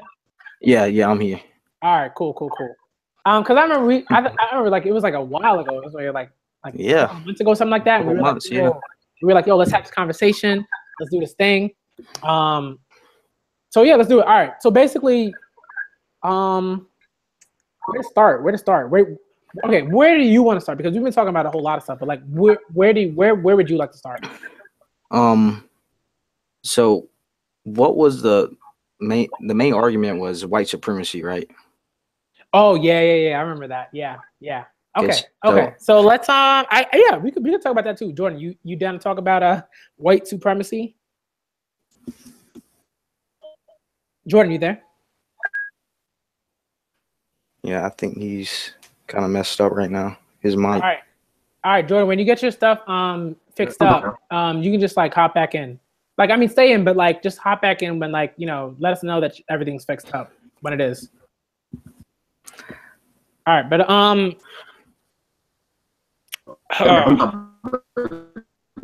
right, you here, Jordan? Yeah, he's lagging, like his mic. Okay. Yeah, all right. I'm gonna let. All right. So, should I go first? Do you want to go, Havoc? Like, do you want to like? I want to hear what you think. Okay. So when you go, all right. So I guess like when we talk about white supremacy, I guess in a general, okay. All right. Good. All right. So in a general sense, like I think when we talk about white supremacy, we talk about what just happened. We talk about like we're talking about the ways in which white people as a group, right? It's not just like like I don't like when I say white people, I'm not talking about like oh this one individual white person here. I'm talking about white people as a collective, who are right as instrumental to the individual like the large majority of people that are in power with not, and I wouldn't say not just within the United States but like globally as well, but like I guess the conversation I'll stick to with in terms of the conversation I'll stick to the United States because I think that's the most pertinent, makes the most sense. All right, cool. So whenever we like anybody, not anybody, but so some people they might not, but I think whenever like most scholars talk about white supremacy, we're talking about a collective, a group of people that are instrumental, both explicitly and implicitly, right, in maintaining systems of power that push or that uplift white people first, and then everyone else comes maybe comes after. You know what I mean? Like I guess that's kind of what I'm talking about, like in a general sense. Can you give me an example of that? Okay, so let's think about like let's think about the way that like wealth works in let's think about the way that sort of like wealth works in America, right? So when you think about when you think about the percentage of people that are wealthy, we're talking about like we're talking about like maybe like millionaires that have, let's say, maybe over billionaires. I don't know. We can talk about billionaires too. I mean, like so I guess my cap would be like my cap would be like I don't know 500 million or more, something like that. And that's just like an arbitrary number because I think like for me, I grew up in poverty, so anybody that had like $40 million is like wealthy to me. Annually. But like if we think about like those individuals, right, and we think about the history of that wealth is largely rooted in the white community, right? If you look at like the percentages of individuals within the United States that have accumulated that much wealth and have done that over like a period of like generations, right? I'm talking about like generational wealth, right? Like that the large majority of those individuals are white. Like and there have been things put in place so that people of color could not maintain like that sort of generational wealth, right? Like in various ways. But like that's sort of like an example, right? So when you see like companies like that are owned by like let's say like that are owned particularly by like white people or land or whatever, like that there's a history of that, right? And that kind of like leads into like nepotism and other things. But that's kind of an example that I would give. Like that's probably like one of the biggest examples. Okay. Can you hear me better or it's still choppy? Your mic's a lot better. Yeah, your mic's a lot better. Okay, good. I guess for you to answer the question what you're talking about, for me personally, and I might say from a different point of view. For me, when it comes down to more so class, because I think nowadays a lot of stuff is not even about race; it's more so about class now. So I say it as if you're not in this particular tax bracket or this particular bracket, it's a part, but you don't have enough money nowadays, because you see nowadays with different ways of gentrification in different cities and how they're pushing out all the poor people regardless of race. So it can be poor white, poor black, poor anybody. Yeah. The who making where it's more so about how much money you have now to stay in this particular area. Yeah. So for me, it's I guess for me, the shift has gone now from race to now wealth, and more so just either social. If you look now in society, notice how the last I'll give you the last 3 4 years, how you see how women's rights, even transgender and gay rights have got a lot bigger push and more spotlight than the Black Lives Movement. For us, the reason why we even got any kind of attention the last 2 or 3 years is because people are getting killed. But even then, it's more so us rioting or our people rioting and people making an outcry of it than people just actually wanting to make change. If you notice with different transgender laws that they've been passing in the last couple of years, they've been now women's rights. I feel more so again, this is where race comes back into it, is that it's just because of race. Because again, this may sound funny, but I'm watching Dave Chappelle's new stand up. Again, he's been hitting a lot of good points. It's really just because if it wasn't for Caucasians being in those groups and having the power they have, again, because of the money. So you got the rich billionaires over in Silicon Valley, and a lot of probably undercover people who are homosexual. Not again, nothing against homosexual people who are in that community, nothing against them, but you notice how when their rights are being impeached, all of a sudden because of how times are now and people's with homosexuality is more apparent and on the forefront. Notice how they are starting to have more rights than they too. You notice how if you talk bad about anybody in that community or say anything wrong about someone who's trans, you're all of a sudden labeled as this evil person who doesn't understand or do anything else. But when it comes to us, we've been killed unjustly. We've been done wrong so many generations, but we don't even get a bone. All we get is our celebrities pretty much acting out, showing out, and just talking about the issue, making a little bit of coverage about how this is wrong, how they need to change. But has there even been a law for our people to do anything? No. So that's why for me, I won't say I'm outraged, but more so I just understand now how the system is. I just understand that for us, we can fight, we can do all we want. Again, I'm not saying to give up, but I understand that for us, it's more so if you don't have the money to do it and to make change for our people, we need to have money to make change. We can't just protest anymore. We can't do anymore trying to make change the right old-fashioned way. Nowadays, for our people, African Americans, it's about money. If you're, say, a homosexual person or even a woman, even a different race, you may be able to make change because different minorities, different races are treated a lot different than us. But for our people, I just feel like for any change that happens now, it comes down to money. So now we have to have our billionaires, our people who are billionaires, like Michael Jordan, stuff like that, have to come together to make change. But when it happened, I don't know, just because of how people are, because of the ego and our crab the mentality. I don't know if that will happen, but I feel compared to the other plights of different people in society, I guess for us, we need money to make change. Without money, there won't be anything to help make change for us. That's how I feel about the issue. I don't know how y'all feel about it. That's how I feel. All right. So why do you think white people are in power? Manga critic. I mean, I think one thing I think that the existence of generational wealth is a big, and again, like I think if we keep the conversation to America, because I think once we sort of make it global, it becomes really kind of messy. Let's just keep it America. Yeah, you know what I mean. But like, but like, excuse me. But like, if we're talking about America, right? I think like one of the biggest proponents of the upliftment of white people in power is like generational wealth. Like that's like something that is extremely difficult for any group of people other than white people to do. Like in America, right? In the history of America, like it's very difficult for other groups outside of white people to have generational wealth, to use nepotism in such a way that they can place family members in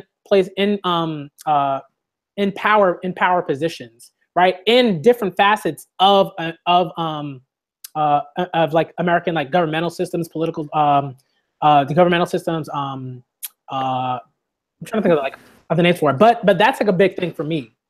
You know what I mean? And like if to me like one of the biggest examples of something like that is like is Donald Trump. Like he is like one of the like biggest examples of an individual that has like gained power and subsequently gained the seat of the gained the presidency by way of generational wealth.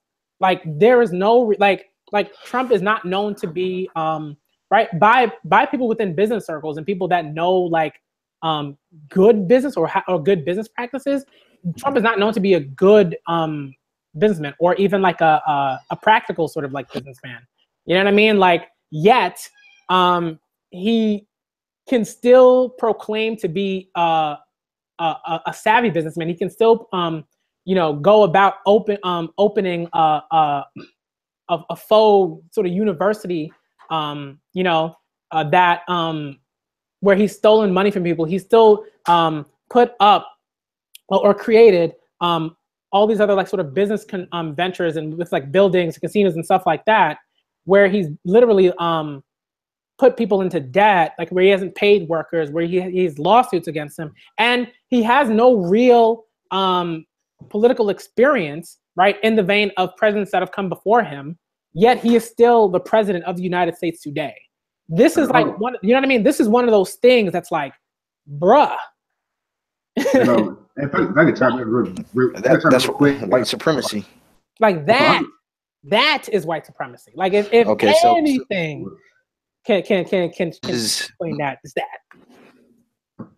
Well, my argument against that is, you know, do you know what percentage of white people are in America?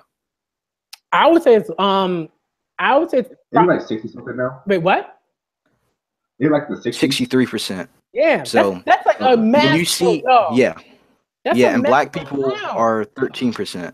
So you see, 13, Mexican, Mexican like what, 17, 18? Yeah, right. We got like 13. 13%. Yeah. Okay. So when you look at it that way, and you see white people get opportunities, it might be due to the fact that they make up the majority of the population.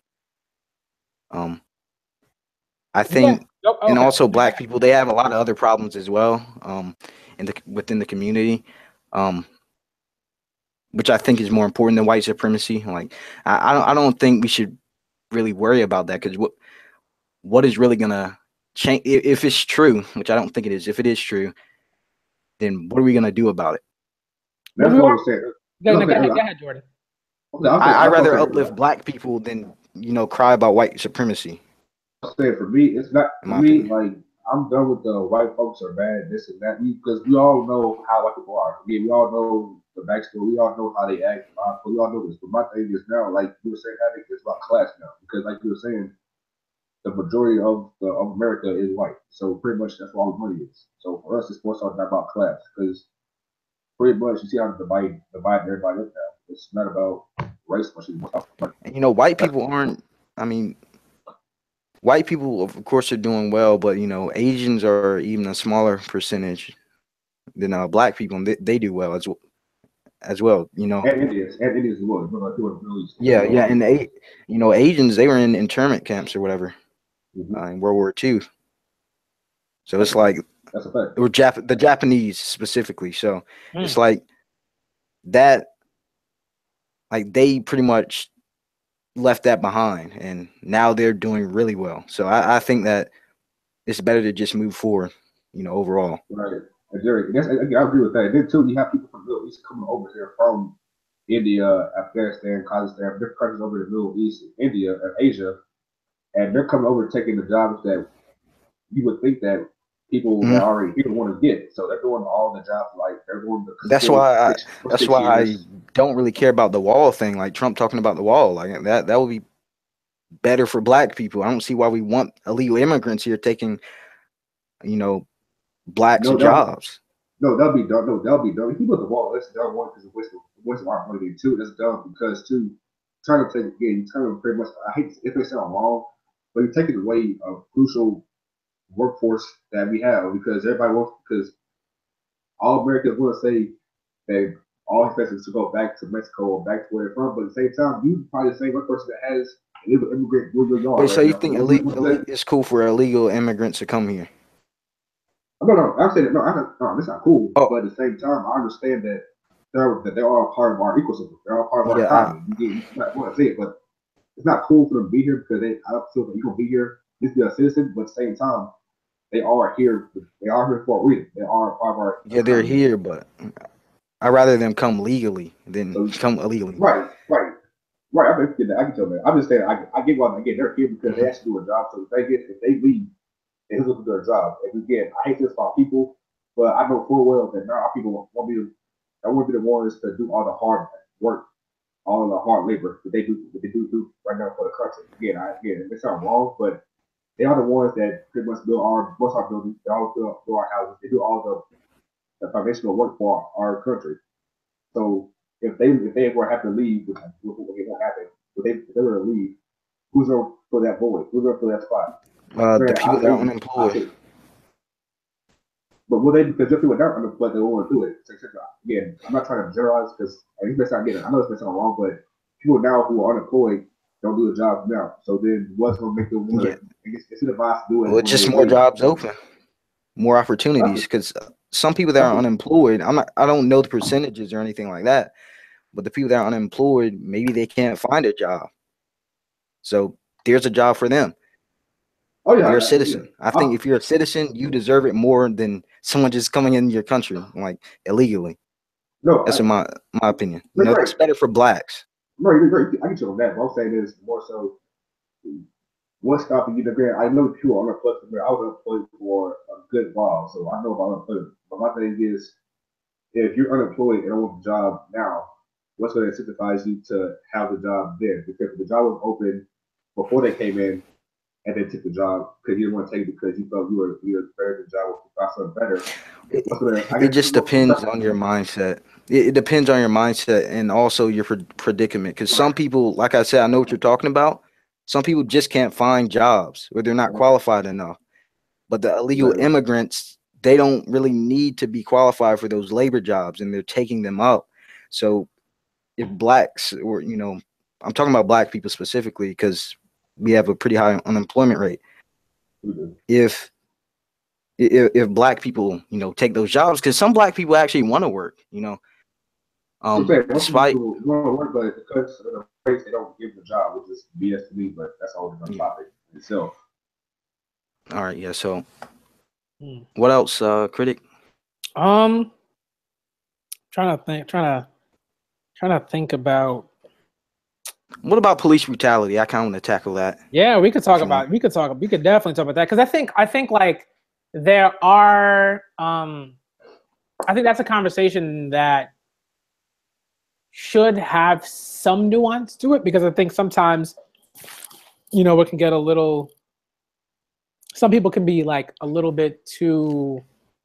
I don't even say the word is intense, but like some people can be like, you know what? Well, I just want to yell. Like some people just want to yell, and like I'm not about that. I'm about Like they want to argue without even having a discussion about it. So like I'm about like okay, well like what are the issues? What's happening? What what has happened, and what are effective ways to mitigate like what I believe to be and other people believe to be police brutality. You know what I mean? So like I think that those are like conversations that I'm all about. I'm not about like, oh, this person, is scum, and then let's only have that conversation about the one scummy cop, and then I said it's like no, like how do we talk about the police system, right? And like when we when we talk about like police brutality, we also have to talk about like prisons, the prison system, all of those things, how those things have racist components within them, and how we can change those racist components.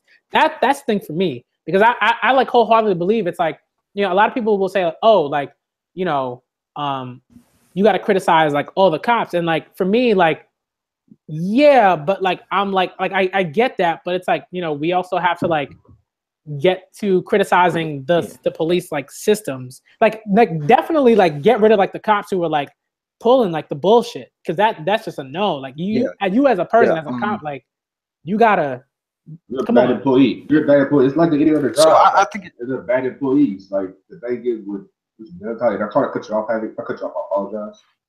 But go ahead. Pretty much I did like whoever's looking at it, you get people try to turn off the blinders and try to get all just personal with it. But with police brutality and police issue right now, it's just employees are doing a bad job because of either lack of training, either the person that's already corrupt or bad to get with coming into the job, so they already have their own way of thinking coming in, so they feel like they can overstep their bounds. And because I feel like with police unions and the police system itself, it's kind of the good old boy system where you have at the top the old white guy or the old guy that's been there for so long that kind of has a way of things, and like a good old boy system. Because you see with everything that's happened, when every time there's an issue that comes up, whether it be for someone who's black, someone who's white, whatever the race is, whenever there's an issue where someone oversteps the bound, it's always the same line of how you do it.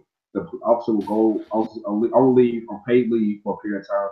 If it has to go to a trial, they have a long trial where you see the actual evidence. You see the officer did not do their job properly. But the officer didn't go through the proper steps. They didn't go through the steps of an officer where it's supposed to be you see the issue, go to the issue, lethal harm or anything lethal is the last resort. So you have a taser release, you have pepper spray release, you have different items releases. So instead you just shoot somebody because you feel quote unquote threatened, you can just hit, if anything, hit someone with a taser, just knock them out, if anything. Employees, again, also lack of training because a lot of times you see these police departments rush people in and not having proper training. So people are rushed in, all doing about 8 months of training, not even the full year that they're supposed to have. They're coming in not knowing. So pretty much you have people who are not properly trained, serious situations. So all of a sudden you have a person now who pretty much just scared or just pretty much on edge or panicky. And instead of going through the progressions, like someone who probably had experience doing, or someone who knows what they're doing, they automatically go for the lethal response, which to me, it needs to have pretty much a full cleanse of the entire system and department. So I say again, that's the logical way of thinking, and that's like I guess the more. But it's just bad employees that need to be cleansed. But because of how America is, and people like to place all this on the troops and the police departments. But until something happens to them, then I don't think the issue is going to be correct because you see that the police will protect their own. So there is a blue lives matter out there. They will protect their own if they have to. So you see that even an officer kills someone who's unarmed, not doing anything, they're probably being rambunctious. I'm not going to say the victims are out of line. So some people are out of line to be detained peaceably. That's the thing. So you have progressions to do this. So it's just a clear that needs to happen with everything. Yeah, I partially agree with that. With bad employees, I think they can be, trigger happy and whatnot. Especially recently, there was someone that was swatted. Then the SWAT team came in, just shot the guy. According to the mother of the guy, the 28-year-old, he was a father too. They just busted in his house and shot him. Yeah, that's terrible, And I think that whatever that place was, they probably don't get calls like that. And the call that they got, the fake call that they got, was pretty bad too. So I can see why they were a bit trigger happy, but at the same time, it doesn't really excuse it. But with police brutality as a whole, some of it can be prevented, but also I feel like police they do need to take the necessary precautions. And it's kind of a human thing as well, because humans, when it's fight or flight, you have a gun in your hand, like it's kind of hard to just either run away. Like most of the time, you're gonna want to shoot, and it's just unfortunate that people have to die because of it. I wish there were like stun guns or something like that, something that wouldn't take someone's life. But they have that. Officers are equipped. So the thing is, when a lot of people forget, or don't want to mention is that officers are equipped with a stun gun, pepper spray, I forget one more item to where they can detain someone without having to shoot them. That's the thing. So all these deaths are all needless because officers have the equipment on them to detain someone with non-lethally. That's the thing. Well, I know that some tasers don't really work on people, but the stun gun thing, I don't know how high tech it is or anything like that. But if that's true, then that's sad. But also, you know, with police brutality, I think that some of it is a bit, you know, blown up, like especially with the media and the news. It doesn't really happen as much as people think it does. That's the fact. You're right, that's the fact. Yeah, so like when you see black people get shot by the police or whatever, and it looks bad, like that doesn't happen as much as you think. And also, you know, when a lot of the times people forget that, you know, the background, you know, the backstory of the situation at hand as well, because sometimes, you know, they'll just show you this video and it looks terrible, but when you find out what happened behind the scenes, it might be justified. So, you know, that's another thing too, like the media just blowing things out of proportion.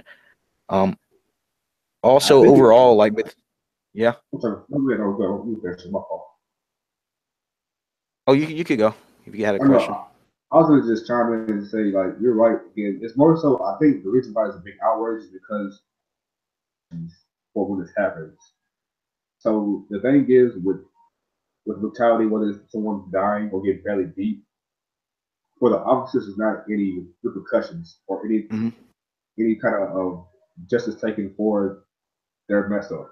So, like, say for you, your job, or me, at our jobs, if we fuck up, you either get fired or we gonna feel it in our pockets some way, sometime. We gonna feel it. Yeah. For the officers, they don't do that. They get paid leave. They go on trial, still getting paid, by the way, and then they always get acquitted. So they always get let off.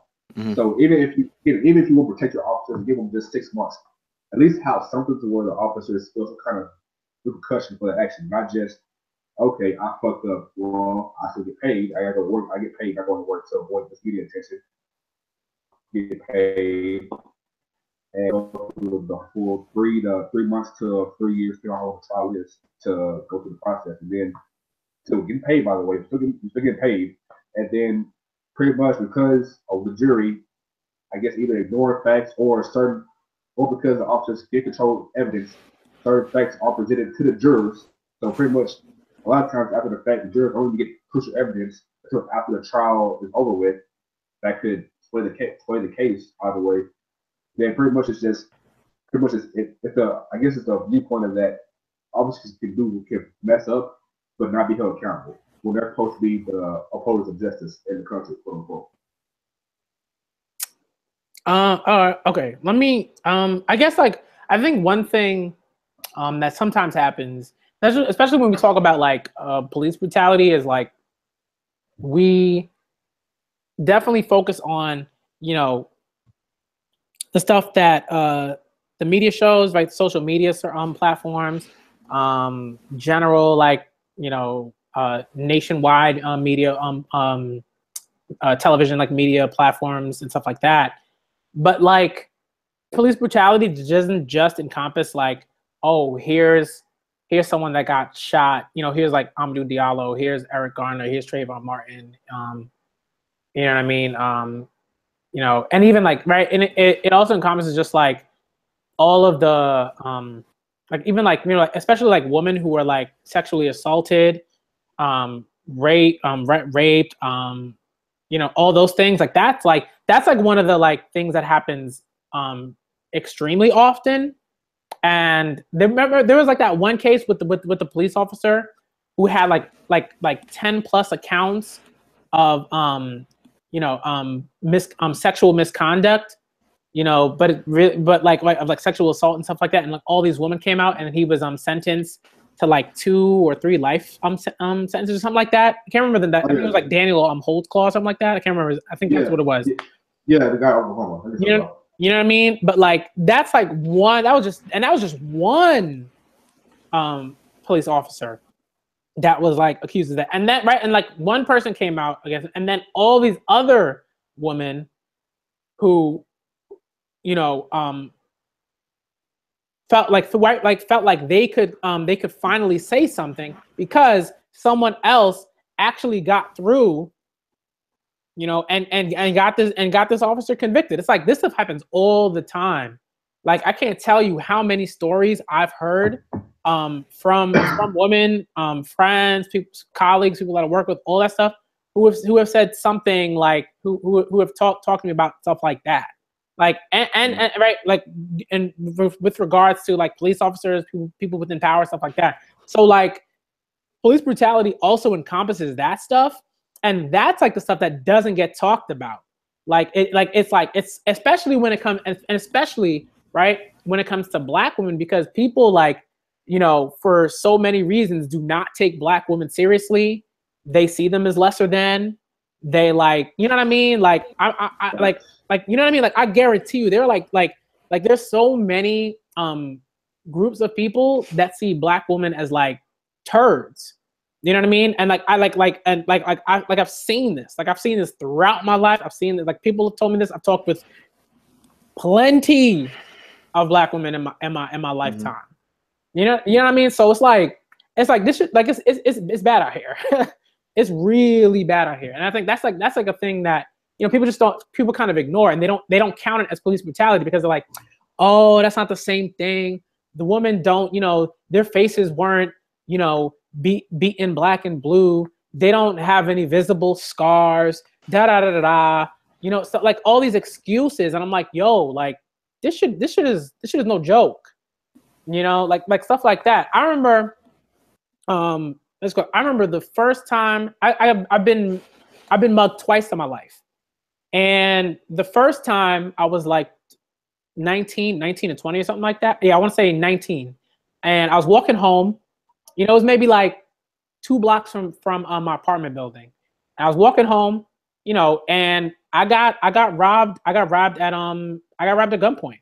And like basically, you know, it took me like days to get over like the feeling of helplessness to tell anybody because I was so fucking ashamed. Like, you know what I mean? Like it was just like, damn, like it was like, whoa. Like I just could not, like I couldn't deal with the fact that I just gotten robbed, but I couldn't deal with telling other people that I had got mugged because like you know what it is. Like if you grow up in particular communities, like people, you know what I mean? Especially dudes, they look at you and sometimes women, like they'll look at you and they'll be like, oh, this guy's a bitch. This guy's a chump. This guy got robbed. That's silly. You know what I mean? Nonsense like that. And it's like, this is all. They had a fucking gun pointed at you. No, but even then, you know what I mean? It's like, because people will spin that. People will spin that so out of context. So like people will say you can get robbed at gunpoint. It's happened to me before too. And people will say, like, oh, you do your thing, bro? Oh, you a bitch, bro. You should have did something, bro. Like, nigga, I'm alive right now. Like, because if I was dead, you'd be like, damn, bro, that's fucked up. But like, people are just so backwards now. And then I want to say like, it took me 2 days to just process the shit. And then the third day I told my parents, and then they were asking, well, you know, he was like, oh, how come it took you so long to tell us? And I'm like it's like when you go through some shit, like some traumatic shit like that, like they don't get it. Like you don't get it. Like if you're not the person that's like that went through the thing or has gone through a similar thing, like it almost seems foreign. And then like I got the same shit from the precinct. I went to the precinct like the same day that I told my parents. My parents were like, oh, you gotta go to the police. And I was like, you know, and even then I was like, yo, like they're not gonna, like I just knew, like it was almost like instinctual. I was like, yo, I know they're not gonna do nothing. You know what I mean? And so I went there and like they gave me the same thing, but it was almost like worse because like, you know, at least, you know, with my parents, it's like they come at it from like concern. And you know what I mean? But it's like when you know what I mean? But like when you're like especially when you're a black dude, it's like already you're conditioned to think particular things from all different areas. So then when you go to a precinct, and at least for me, like my precinct was like full of white cops. And like they were like, yo, how come it took you so long to tell us? And like they don't get it. They don't it's almost like they don't get like it takes time to process that stuff. And then when you think about Black women and the ways that and the ways in which they're told that they ain't shit and that they don't fucking matter, no wonder it takes sometimes years to deal with it, to process with it. You know what I mean? Like to go to a therapist, to do all that stuff, and then to go to a cop. And you know what I mean? It's like hard. It's hard, son. The whole Black women thing, I think that's sometimes it's like that. I guess, because that's of course your perspective on it. But at the same time, you know, on YouTube and you know, I see people calling Black women gods and shit like that. So I think Black women do get praise, like definitely. So it's like nah. I mean, nah. No, look. And the reason I'm saying this is because like, if Black women were being praised as much as you and maybe other people think, there would not be such an outcry of Black women saying like feeling like shit, feeling like they don't matter, feeling like I see people shit on them constantly. You know what I mean? I see that shit. Think that's you know what obviously I mean? that's anecdotal. Like we'll never be able to confirm. I'm telling you, I've seen this with my own eyes. Like I've seen this. Right? Like I mean, I think we know. I mean, we know. I see this with white women, white dudes. Even within Black communities, you see that. You see like, oh, they think it's shit. They angry. They too angry. They da da da da. All this nonsense, and I'm like, yo, like it's bad out here for them. I'm telling you, man. It's bad out here. I've seen like if you follow these Black women, if you listen to the conversations, if you talk with them, like they will tell you this every single time. Like every single time. Just have different experiences because I hear the contrary. Like Black women think they're the shit. Like, you know, Black men do uplift them as well. Like from what I've seen on the internet as well. Like this one guy, like a few people think that, you know, Black women are literally God. Like they're God. So it's like I see where you're coming from, but it's just both anecdotal. We can't really prove what we're saying, like because your side's completely different than mine. I've seen some shit, so I can't disagree or agree. I can say I get what you're saying. I have it like pretty much. What I'm saying is right. From where Chris coming in is that he sees the darker side, of where we all know people who have had some experience with rape, stick up, some fucked up that fucked them up. But at the same time, it comes to Black women a lot of times because one, they're Black, and they're two, they're women. I'm not taking it as serious as much because of the stereotype of a Black woman. So it goes more to what you're saying, Alec, as far as we always see on social media or even in the media where we're supposed to praise our Black queens. As we should praise our Black queen. Or see, they're called queens. Like that right there. They're being called queens. Like I don't really see a lot of Asian, Hispanic, or white women being called queens like Black women. Like overall. Now, but that's within particular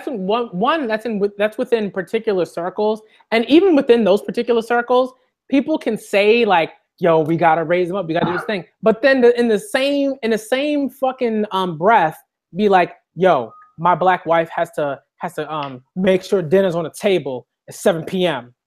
every night." You know what I mean? Like bullshit like that. You know, like this is the hypocrisy in that shit is so. I think Black men get more shit than Black women. Nah, get out of here with that. To be perfectly honest with you, nah, man, come on, man. Yeah. Are you kidding me? That's a slippery stack with you. For me, that's why for me, I like to see things in a bigger view.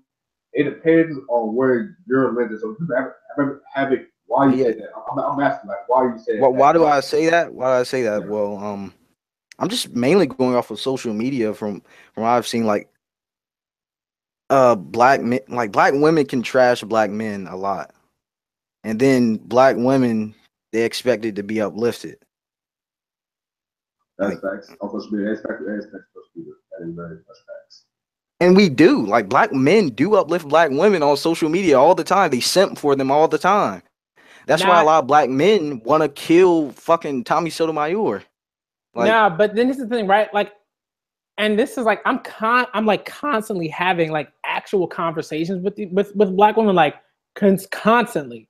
You know what I mean? Because I'm not gonna like, you know, come out here and say, you know, say the stuff like unless I'm actually having these conversations and talking to people and like hearing these things from black women and other women of color too, but particularly black women. And it's like the hypocrisy that they see is like it's so real out here, man. Like dudes are on social media being like, yo, we gotta uplift our queens. And then the second they get the fuck home, they're like, yo, she gotta do the laundry, she gotta cook, she you know, she gotta do all the stuff that I can't do because for whatever fucking, you know what I mean? It's like nonsense like that. Like I see this all the time. Do the same thing, bro. They do the same thing. Like if a man isn't 6 feet tall, I'm not dating him. They do the same shit, man. Like I get what you're saying. But that's like right, like height. That's like that's like a height thing, right? Yeah, you know I know, but it's like they also expect other things from men too. Like he needs to be strong and this and that.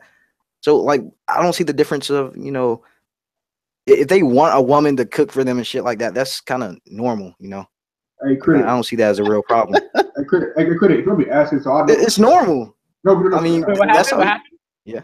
No, I'm gonna say, I see you coming from, and for me, I'm with you. But just to ask critics, so I can know where critics come from, for respect from his viewpoint.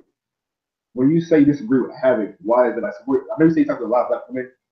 So where are you coming from personally, as far as why you say you disagree with Havoc? So I know for me personally, to make my own opinion, why do you say you disagree with Havoc's people? You worry about things. Where you coming from? Why you disagree with him? I guess like it's not even, and I think right, it's not like I disagree with every single thing that that Havoc said, right? Like I don't think that's the case. I think like the thing for me is like always trying to make sure that right, because a lot of the times we don't have these like when we have these conversations, ain't no black woman present, right? Like ain't no black woman present, ain't no Latinx woman present, ain't no Asian woman present, you know what I mean? Like that's like a big like it's a big thing. So you'll notice when you shift to a space filled with black women having these conversations, like a lot of the stuff that I'm talking about is this something they're saying, but they're saying it like 10 times more fiercely, like that's the stuff that that's the shit that they're living. That's you know what I mean? Dude, nah, like, look, the black women I'm around, nah, hell no. Yeah, I think they just show off, you know. They're pretty, you know, sexual, like honestly. I say for me, like for me, I was saying that okay, so now I kind of get it now. And for me, my girl and then who I deal with, I guess what this comes in and where I guess what I fall off at is that pretty much it depends on, I won't say class, but just more so just environment. How they grew up. So if you have black women who come from the hood or stay in the hood or in a bad area, they're programmed because they follow pretty much everything social media, everything in media. They follow pretty much all of these different celebrities and how you go about things. And how things are now, everything is over sexualized. So it's about fucking, taking niggas' money, looking good, being the baddest bitch, get money, how you get money. So that's okay. On the other end with critic, I think we could do this a lot with our, I guess my job. It's like you got women who I got a great comparison. Yeah. Honestly, but first off, critic, do you believe in white privilege? I just wanted to get clarification. Okay, so yeah. So give me one sec. I'll like at some point I want to get back to Jordan's sort of comments about like the ways in which black women are and I think black people in general are portrayed in media like and kind of like, you know, sort of like some of the history of that, but like I think probably more recently. At some point I want to get to that, but we can talk about what you want to talk about right now. Havoc. Okay, well this kind of ties into that. So basically, you believe in white privilege. So I'm gonna give you a scenario of a white child, pretty much lives in poverty. You know, they've been homeless. I mean, treated like shit. Pretty much their entire life. Where's their white privilege? Okay, so this is something that I hear. I've actually heard a few times. I've even, all right. So basically, whenever you talk about, Musashi, you should come through. You should come through, man. You should come through. Cause I see you. Musashi, come through, bro. Because it seems like he's on my side. I need someone to back me up. And like it's like, I'm not trying to be like, oh, I'm gonna stomp motherfuckers into the dirt and it's just discourse. Nah, man. You know what I mean? It's just like we're all talking like you got 3 black dudes talking about stuff. So if you have a different view, you can come up here because like me, I'm trying to be neutral in this because I see things from the outside. I don't really have much of a leg in either one. I agree with both. I see where they're both coming from. So we just on both sides. So if you have a different viewpoint, come on in. Like, just have a discussion about it. Yeah, I'm not trying. Like I think, of course, like I want to make sure that I'm talking about things like from my point of view. Otherwise, like, you know what I mean? Like, otherwise, it's not like a real conversation. Like, I'm not trying to like. To yourself. Yeah, exactly. So right. Like, I'm hearing what you guys are saying, and I'm like, okay, yeah, I definitely agree with that. I definitely understand, like, there are multiple sides. So like with the white privilege thing, I think like, right, it's like, I agree that there are definitely people of color that don't that clearly ignore ignore white people that live in poverty. Like this is a massive thing that happens within like the Midwest. Like I don't ignore that shit. I don't say you can. Look at our president. Look who got president into office. Like I don't see how you can, fam. Look how do you think Trump got in office? It's like and like to get back to the white privilege thing, it's like right, it's not just that, like, it's like white privilege doesn't mean that every white person is wealthy or is doing just fine or is chilling. It's about the disparity in terms of opportunity. You know what I mean? Like that's where it sort of comes in. So it's like, even though that poor little white boy, you know what I mean, is chilling in like, I don't know, like Kansas or something like that. You know what I mean? It's something like forsaken like town in Kansas. You know what I mean? Like that doesn't mean that there aren't systems in place and a general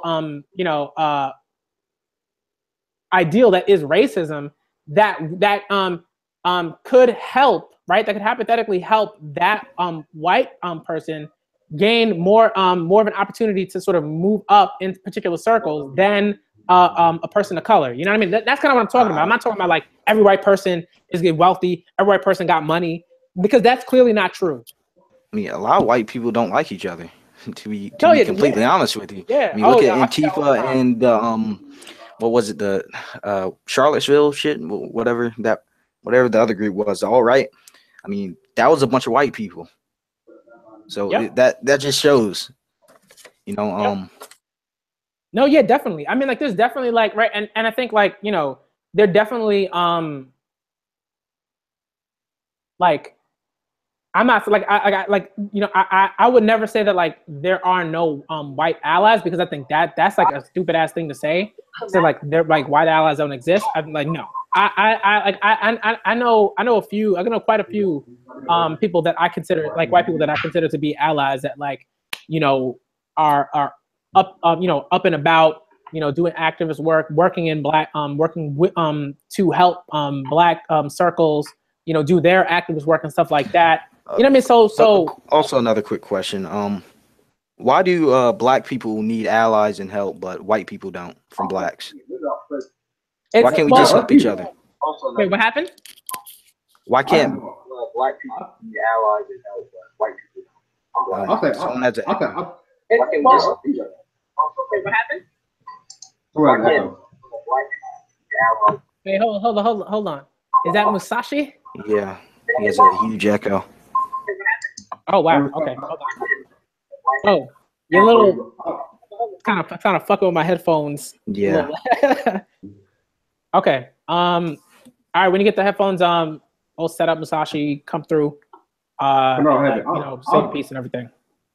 I'll take that for you, and I didn't answer the question. The reason why black folks need help more so than white folks is one because of the mindset that we kind of got because of our conditioning. Because I guess it's because of our conditioning over generations.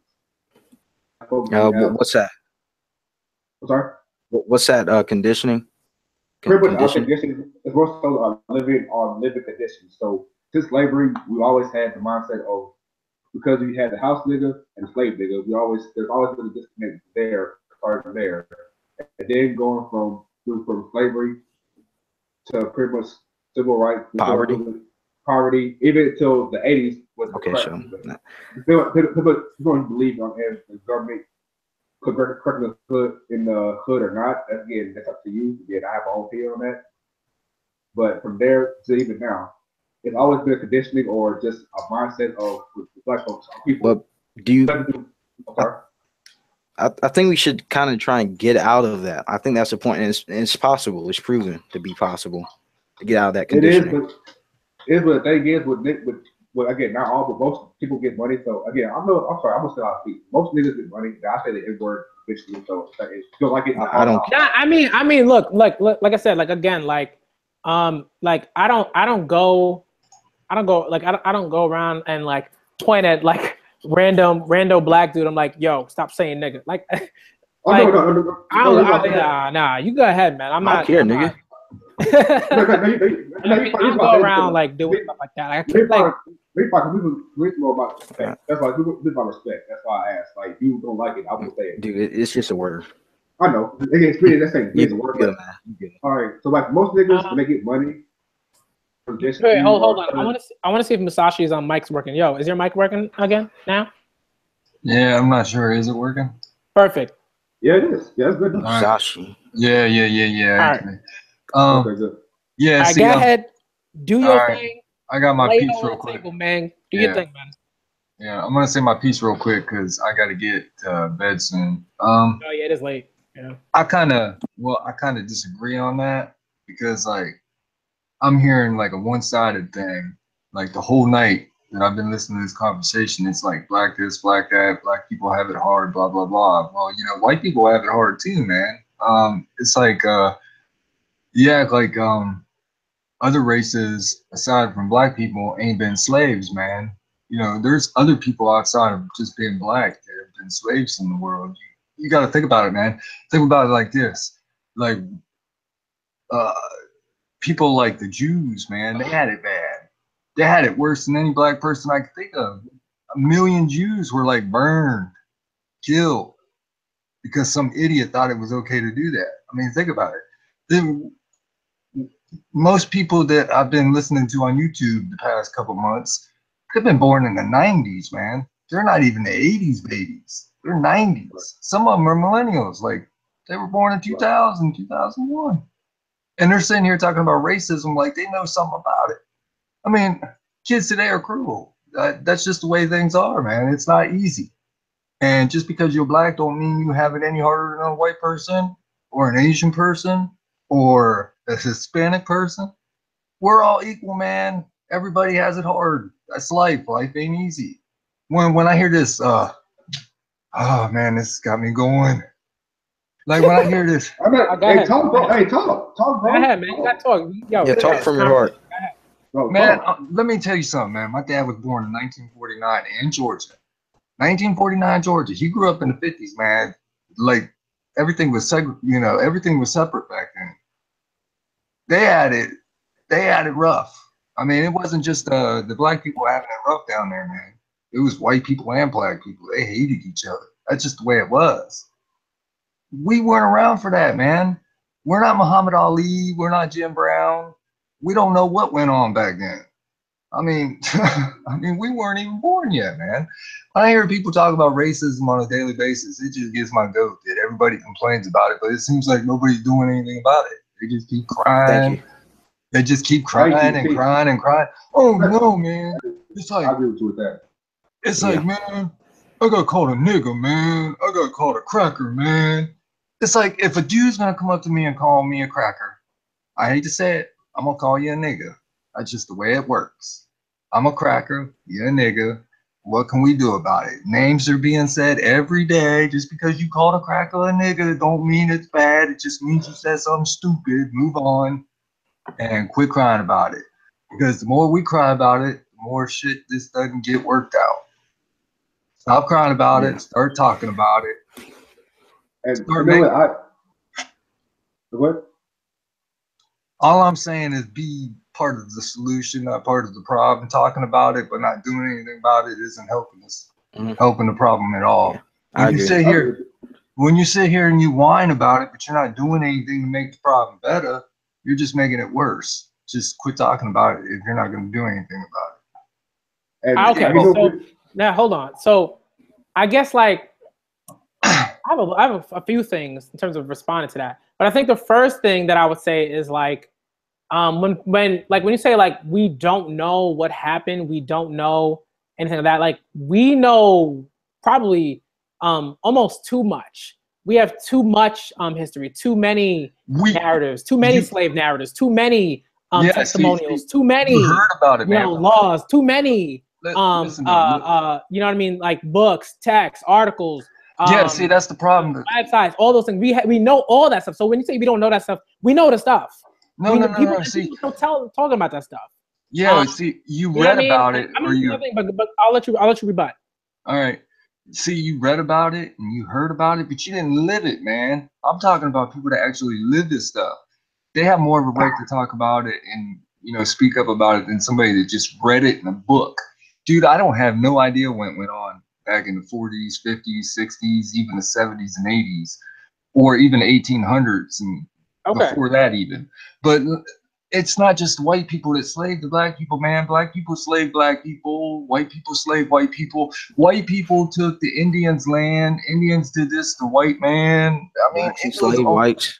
Yes. Okay. Actually, no one. Actually, I see you come from that. You actually like one of my close friends. So actually, I know where you're coming from now.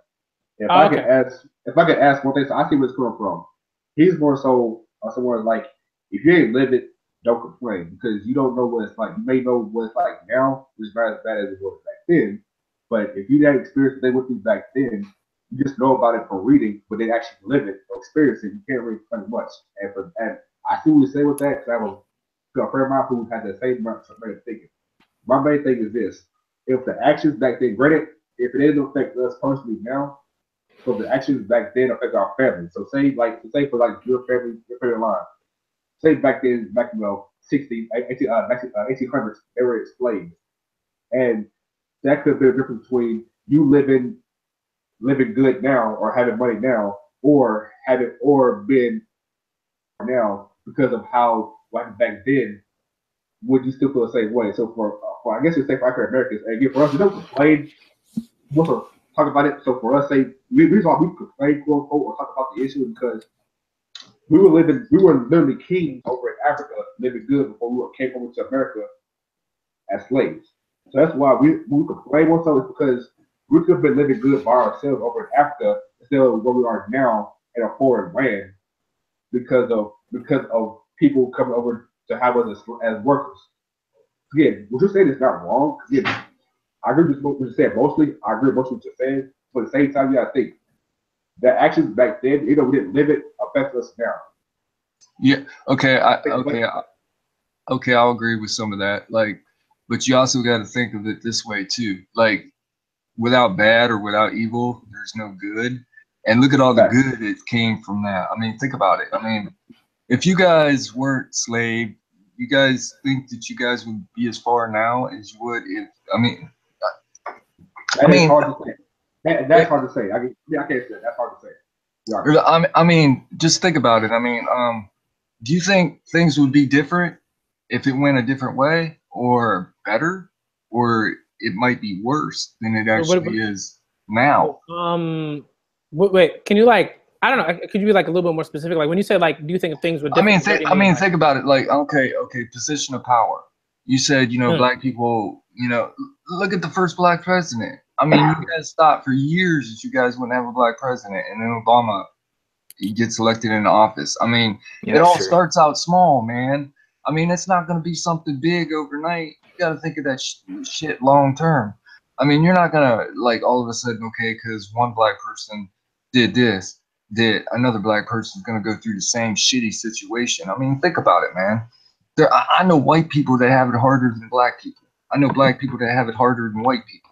I mean, it goes both ways, man. And Hispanics and Asians have it worse than black people. And the reason I know this is because I've been in relationships with both.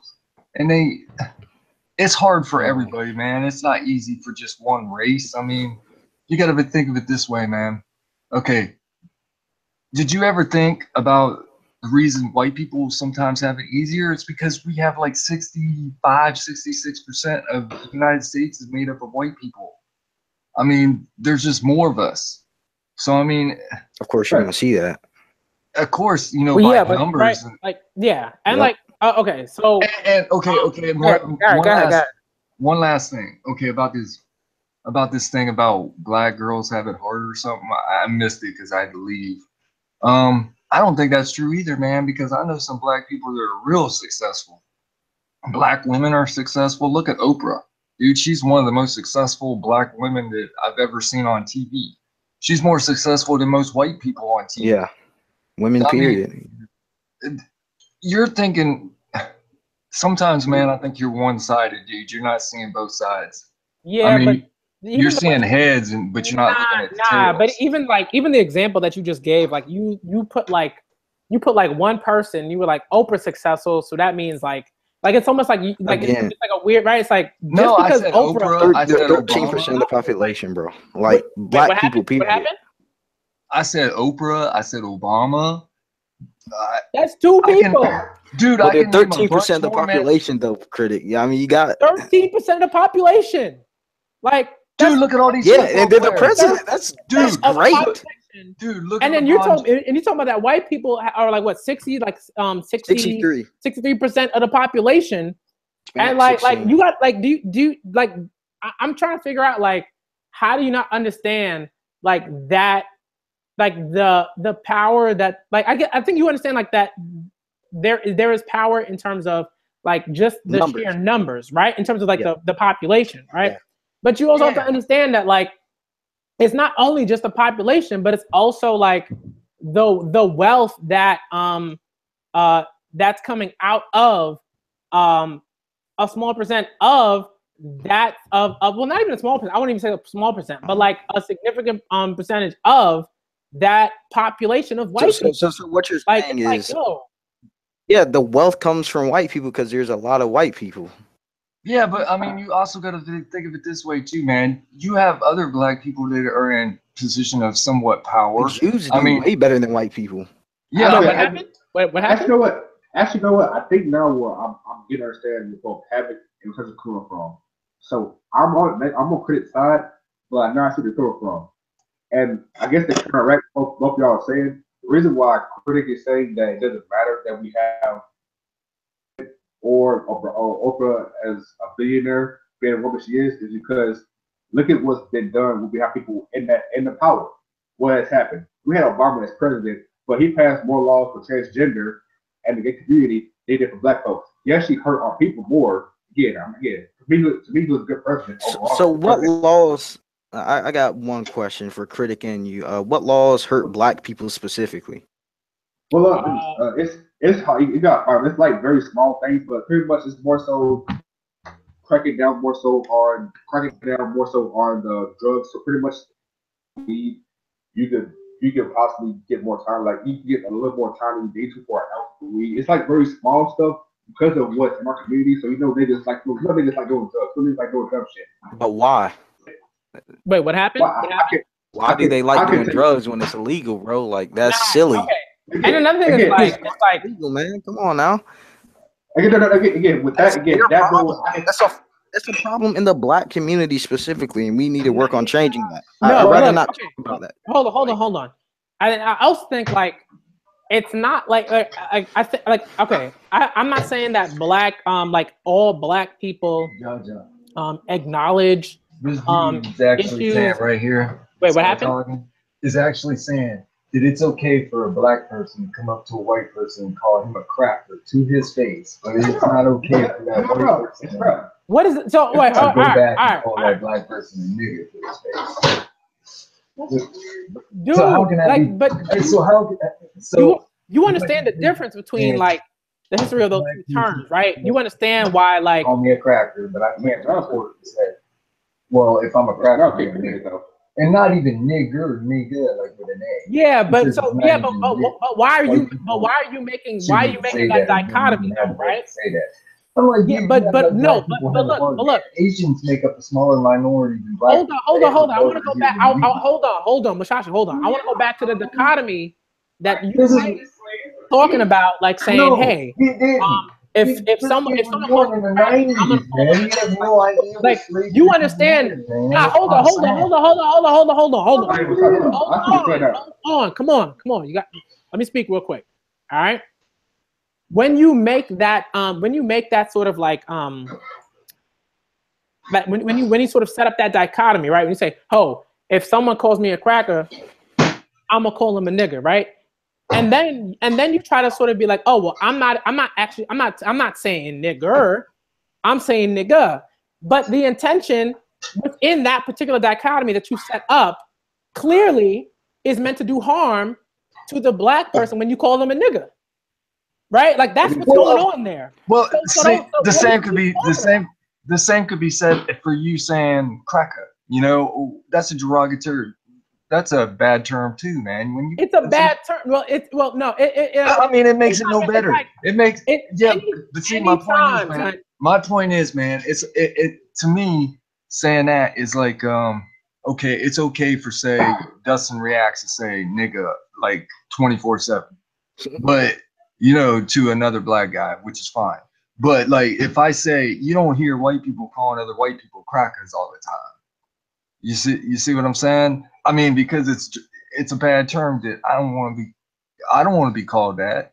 But I mean, at the same time, kind of switch it around though. Right.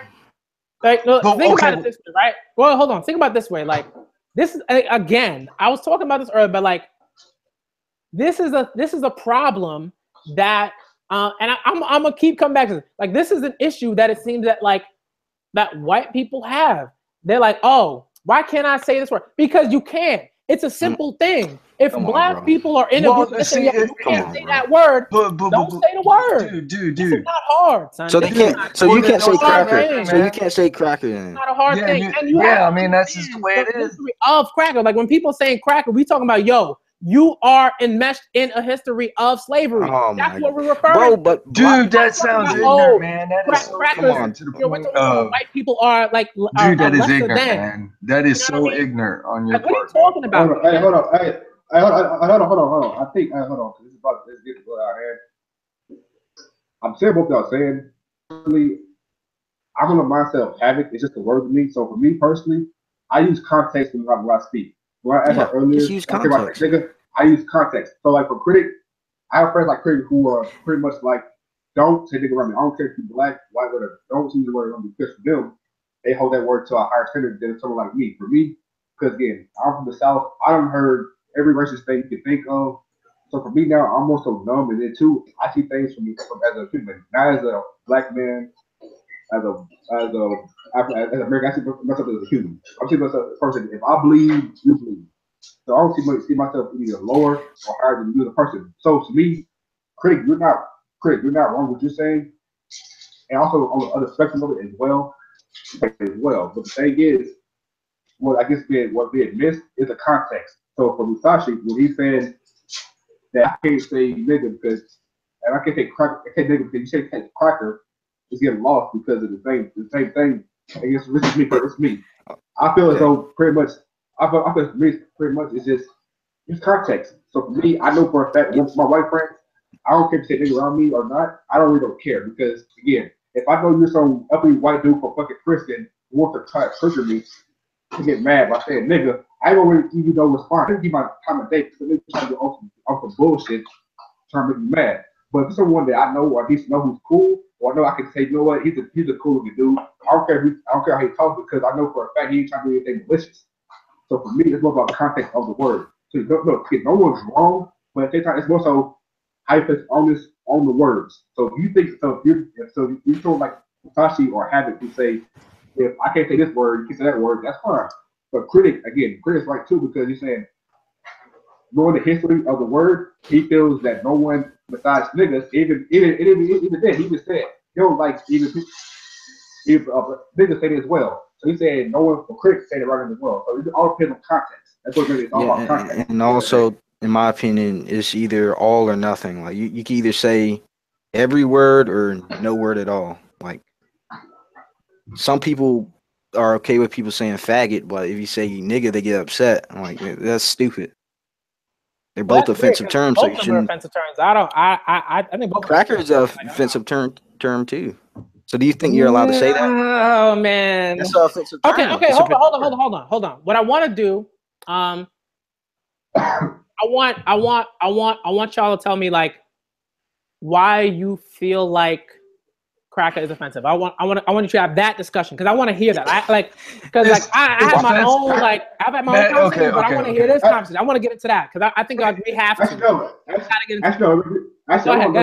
Go ahead, Musashi. As a black man, I want to know from you. I want to know. Like, really, I genuinely want to know because like I've had these conversations with other people, but I have not really had this conversation with y'all. So I want to hear from y'all why the word cracker is offensive to you. Can you hear me? Okay. Yeah. Go ahead. The word cracker is offensive to me because I grew up in a mostly all black community as a kid, and they used to say cracker to me as an offensive term because I was white and I was one of the very few white people. So to me, cracker is offensive because like the neighborhood I lived in was mostly black, and growing up, all I heard was cracker this, cracker that, and all these black people laughing. So I think it's a bad word. So when I hear somebody say cracker, it's the same as you hearing me say nigga.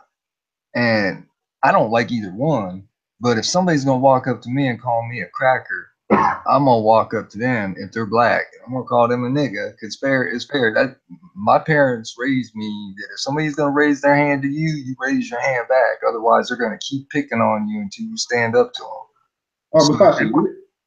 So it may not be right, but this is just the way I grew up. If you're gonna throw a stone at me, I'm gonna throw a rock at you. That's just the way it is. Hey, can I ask you a question, bro? Where are you from? I know you're from the South. What part are you talking from? I'm from Texas. What part are you from the South? South Carolina. Like I was born in Florida and pretty much in South Carolina. Musashi, I can relate to you on many levels because my thing is I come from the country. That's the same way they were raised. Yeah, we're all about respect. So if you disrespect me, I'll go back at you. So I see what you're saying now. I see what you're saying now. Yeah, and see, that's the way my father raised me, because he's from Georgia, and Georgia, they're worse than just about anywhere, especially in the 40s and 50s, when he grew up. I mean, it was bad, and he will tell you that he was pretty much racist. That's just the way he was brought up. I mean, that's just upbringing. But I wasn't raised like that. Like he might have been raised like that, but I had more black friends than I did white friends, and I have an interracial. I'm in an interracial relationship with an Asian, and my son is Filipino and white. So I'm not racist in the least bit. But if I'm not gonna say that I haven't been racist because I've said the N-word before, but I've also heard the C-word before. I've been called cracker and I've called black people nigga, and it's just the way it is. It's the way I grew up, and I was from a bad, let me say this much: Charleston is a bad area in South Carolina. Yeah. I mean, especially like North Charleston, it's pretty bad. Mm-hmm. And even when I lived in Ohio, Canton, Ohio was pretty bad too. So Ohio bad. I come from Ohio. Yeah, so like Canton's pretty bad too, especially East Canton.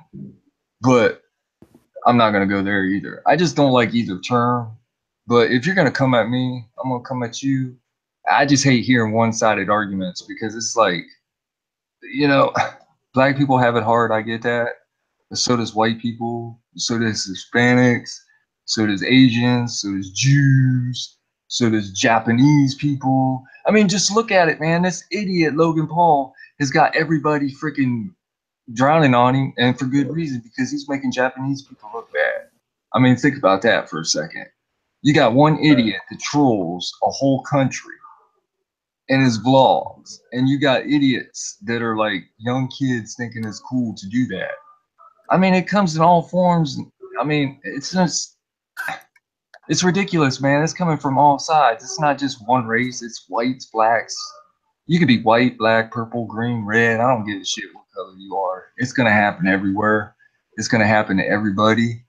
We just gotta move on from it, or at least not make it worse than it already is. And when I hear one-sided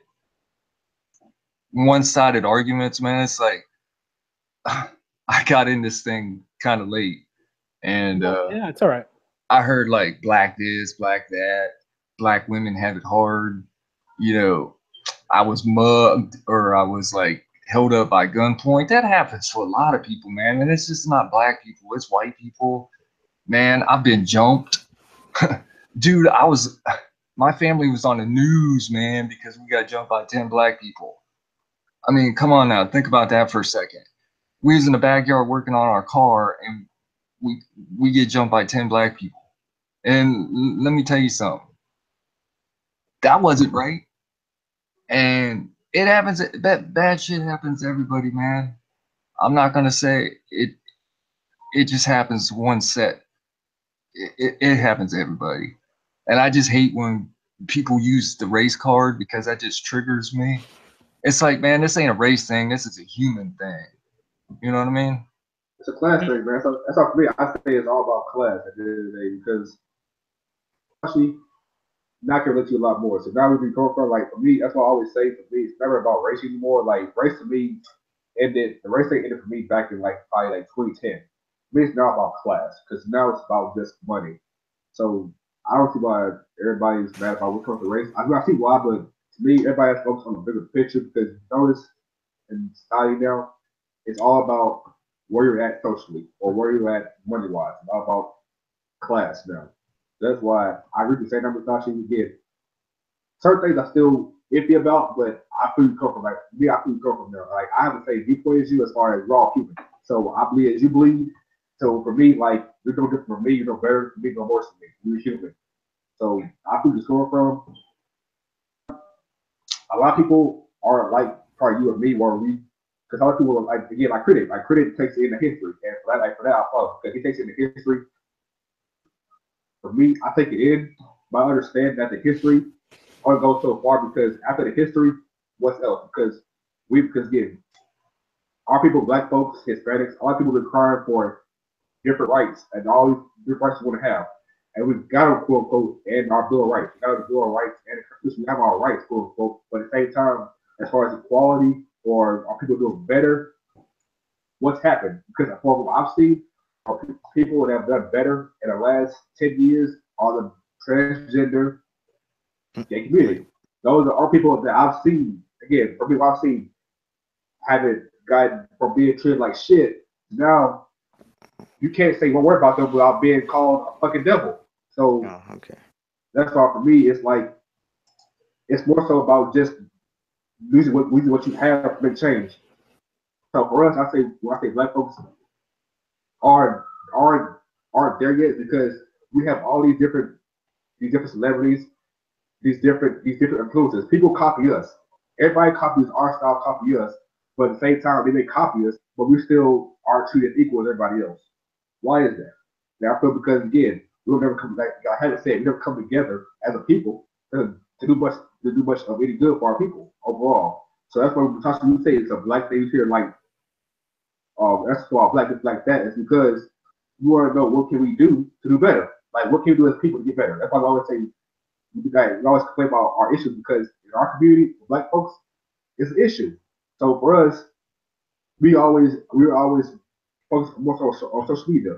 For all niggas, we focus more so on how much a nigga has, how many bitches do I fuck, all the negative shit, how many drugs do you smoke, all this different shit. But they're focused on the bullshit like build a family, stacking money up, trying to do better for the future.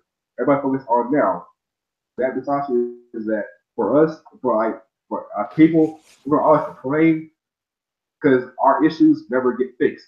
it always actually gets worse over time. That's why we always complain. So I keep saying when they say you don't like it, when it always leads to one thing that comes to my black folks. But for us, the issues never go where they get changed. And as you can see with me having a critic, you have three niggas trying to discuss to see what's the issue is, to try to get to a different, a better conclusion. So that's why we're again. That's why you have it to where you think it's one-sided. It's not really one-sided. It's just more so you have three niggas. If you have three white folks or three Asians or Japanese people, you do the same thing.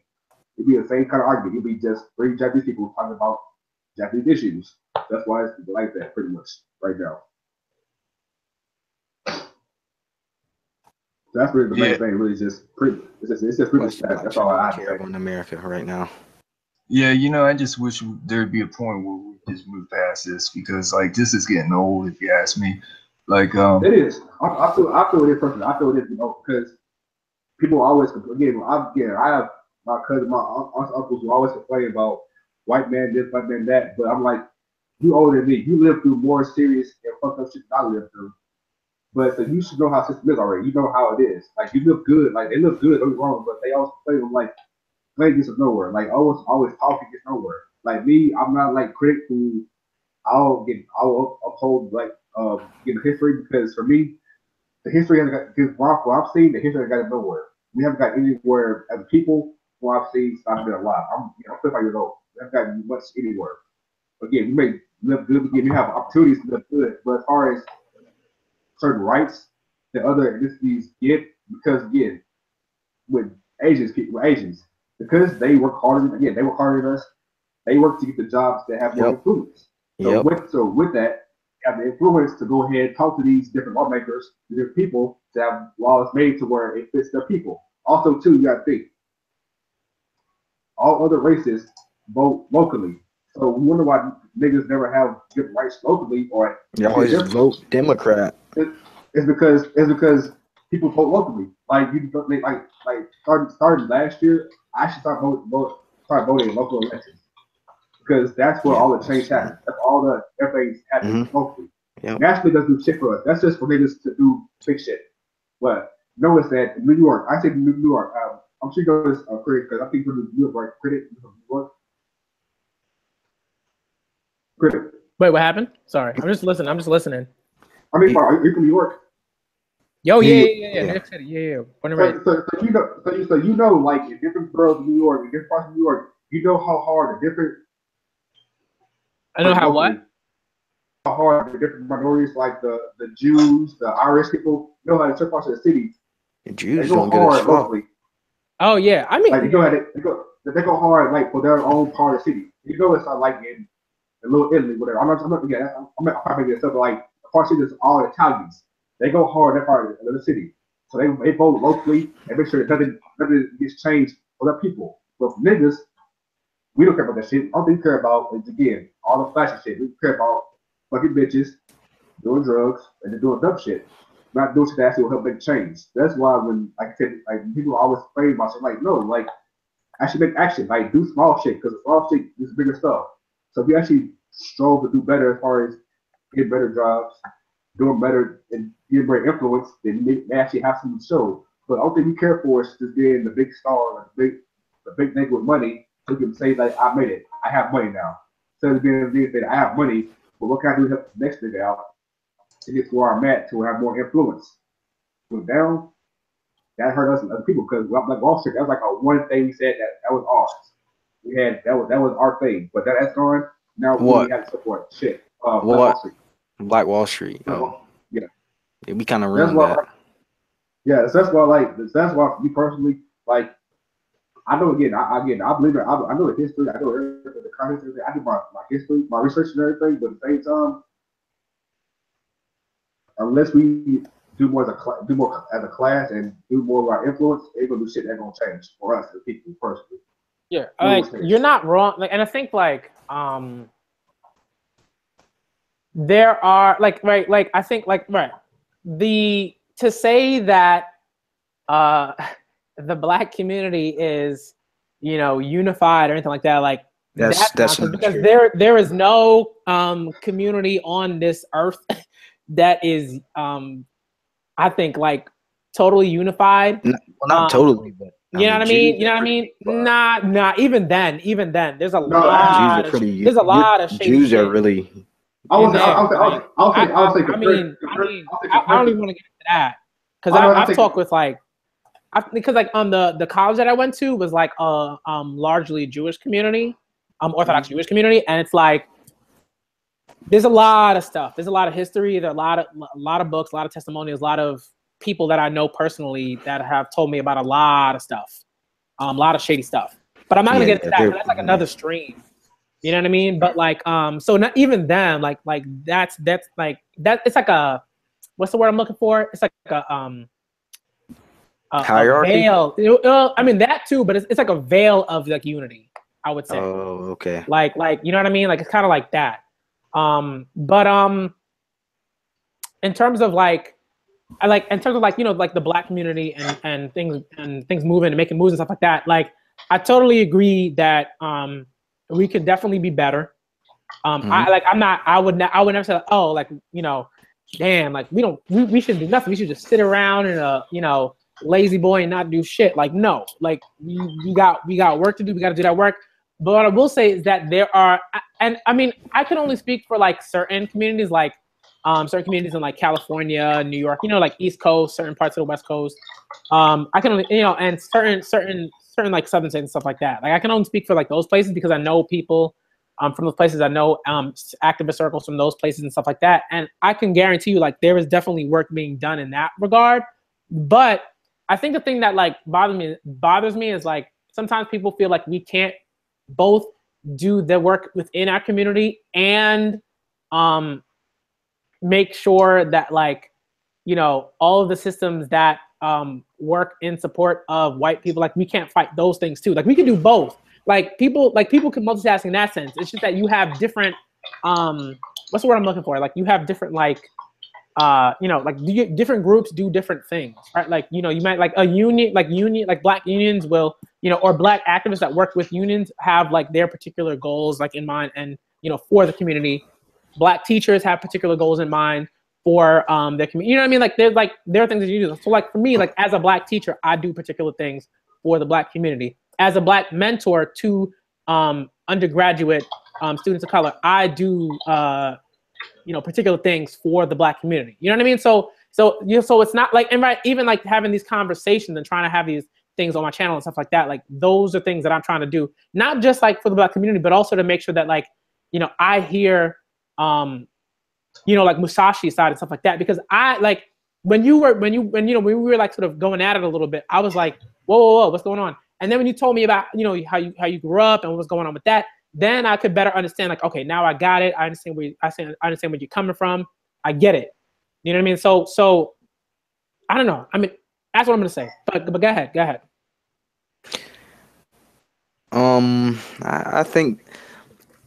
I think it's good that you're, you know, helping the Black community and whatnot, but like I think that white supremacy as a whole, you know, white privilege, I don't think they should be taught any of that. You know, even slavery, like I don't think people should harp on that. Like in school, we're taught slavery every year. It's like I think we should know it because obviously it's history, but I don't think we should really harp on it. I mean, we don't. If you ask any, you know, Black child or whatever, and you ask them about, you know, Black inventors or Black musicians, you know, Black pioneers, you know, in the Black community, you know, the Harlem Renaissance and things like that, they probably won't be able to tell you anything about that. And that's terrible. They'll probably only be able to tell you about slavery and shit like that. Like, that's just, I think we should really uplift Black people. No, I don't. I agree. I mean, white supremacy isn't really helping that. Like talking about that, like I don't really care about white supremacy or white privilege. I just want Black people to move forward as a whole. Yeah, but more. Okay, so it's kind of two things, but it's like two things put into one thing. Like you can both talk about white supremacy and white privilege. How's that helping Black people? You have to be aware, man. You can't just walk through the world like, oh, everybody likes me. Everybody's gonna treat me equally. Everybody's gonna be like, I'm like, it doesn't work like that. It doesn't work like that. Like, Wait, and is this is he- not, and I'm talking about this because this is the kind of conversation at hand, right? But if, let's say I was talking about, let's say if the conversation was about, you know, prejudices and stuff like that, I would also say like, yeah, people, you know, should be aware, kids like, you know, should be aware that prejudices exist, that some people might like treat them like crap. Like, and kids are aware of this stuff. People act like kids are stupid well, and that they're not aware and they don't know nothing. That's not Most true. kids don't even do that shit, kids. man. Let me Kids jump know in this here real stuff. quick. I know this stuff, man. I'm a Alright. teacher. I see this stuff all the time. All right, let me jump in here real quick. Okay, in school, okay, we're taught more about. You guys hear me? Okay. Yeah. You good? In school, we were taught more about slavery than we were actual black people that actually accomplished stuff in history. I rarely ever heard of black inventors, black scientists, black doctors improving the lives of everybody. I heard more about race and how they were put down, beaten, battered, taken away from families than I was about how black people made history a better place. And that's sad because we focus too much on the negative and not enough of the positive. And let me tell you something. Go ahead. And let me tell you something. That is college professors, that is high school teachers that are throwing that in our face on a daily basis. I swear to God, I never heard about any black inventors when I was in high school or college. They didn't mention anything, but they sure mentioned in the history of black slavery, of how the Indians got their land taken from them. Was this in Florida? Yeah. That's everywhere, my nigga. Like, nah, that's not everywhere. Yeah, it is, bro. That's everywhere, man. Like, Okay, wait, all right. So how many people from New York City? Any of y'all? I got a friend in New York City. He can vouch. So, like, So I know, like, this every day. So I gotta hear this shit every day. So like, I know about slavery already. Yeah. Okay. So two things, right? One, you can do both things. You can't tell me like, oh, people just can't handle learning both about the history of slavery, systems of like, you know, systems that are in place to promote white supremacy and white privilege, and learn about black inventors and uplift black people who have done incredible things. Like, you can do all of those things at the same time. It is quite possible. And I'm not saying that. Look, I'm not saying that they should keep doing what they're doing in that sense, because I don't think that's right. I think both of those things should happen at the same time. Like, you should be able as a teacher to both teach that history, right? The crummy ass history, right? All the bullshit, and all of the like innovative and inspiring shit. Like, you should be able to do those things at the same time. Also, they do, like, sometimes they'll talk about it in school, but like they don't really harp on it like that. In every grade of school, you know, elementary, middle school, high school, they've always talked about slavery and history in history class. Like, we never really stood on, you know, learning about black innovators, inventors, and politicians and shit like that. We never like stayed on that subject. It was always slavery. And I don't think that's healthy. I really don't. Like, we don't learn about the Moors. I mean, the Moors enslaved Europeans for 400 years. Yeah, go ahead.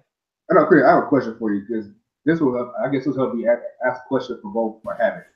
When you went at your college with the Jewish congregate, the Jewish people, do they ever refer? Again, I'm talking about. Do they ever refer to the Holocaust? I know they do, but all the time. So there is an issue or anything else, they never go back to the Holocaust at all. I mean, okay. So I would say, like, for me, no. One, because there were classes on that.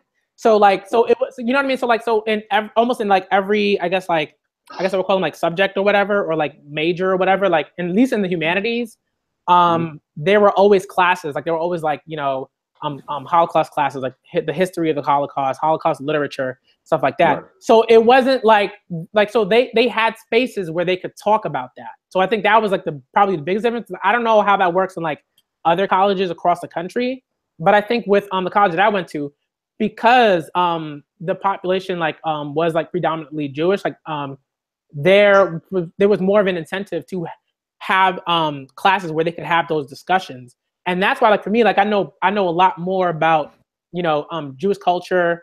I've dated 2 Jewish women. One was Orthodox. One was more conservative, like sort of like, she wasn't so, like, she was kind of like conservative, but she wasn't really like Orthodox, like, you know. So like, like I've, you know what I mean. So like I've had those discussions. I've had like different like experiences and stuff like that. But what I will say is, like, I wouldn't say I've never seen that, but it was rare to see that like outside of like the classroom, because they had a space where they could just, you know, talk all that stuff out. So it wasn't like, oh, you know, we were walking on campus and like, you know, they were like, man, my life is so much, you know, harder than yours because of the, you know, like, it wasn't anything like that. I don't know. Maybe it's like a you know, I don't know. That's me.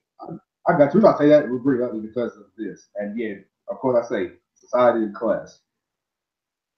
We see in the world, not just America, in the world, a lot of rich people are Jewish. Now, granted, they had most of their fucking population fucking gassed out, but yet they came back stronger and now control. Granted, again, you can say because they're more white, they can do a lot more things because of their white influence. But the thing is, they had most of their population gassed out, but they came back strong and now control most of the world. Japan had damn near everybody bombed the fuck out, but they were able to rebuild. They're the tech capital. They're the tech, manga, anime, pretty much anything that everybody likes now. They're the capital of that in the fucking world. They even have people coming over here doing a lot of tech stuff for us, so they're able to bounce back and have a lot of influence to do a lot of different things to them. Even the Native Americans, they technically own this country. Native Americans do. No, they didn't. But yet, I say they do. What happened? Right. Native Americans didn't own the country. They even said, well, a lot of them said they didn't.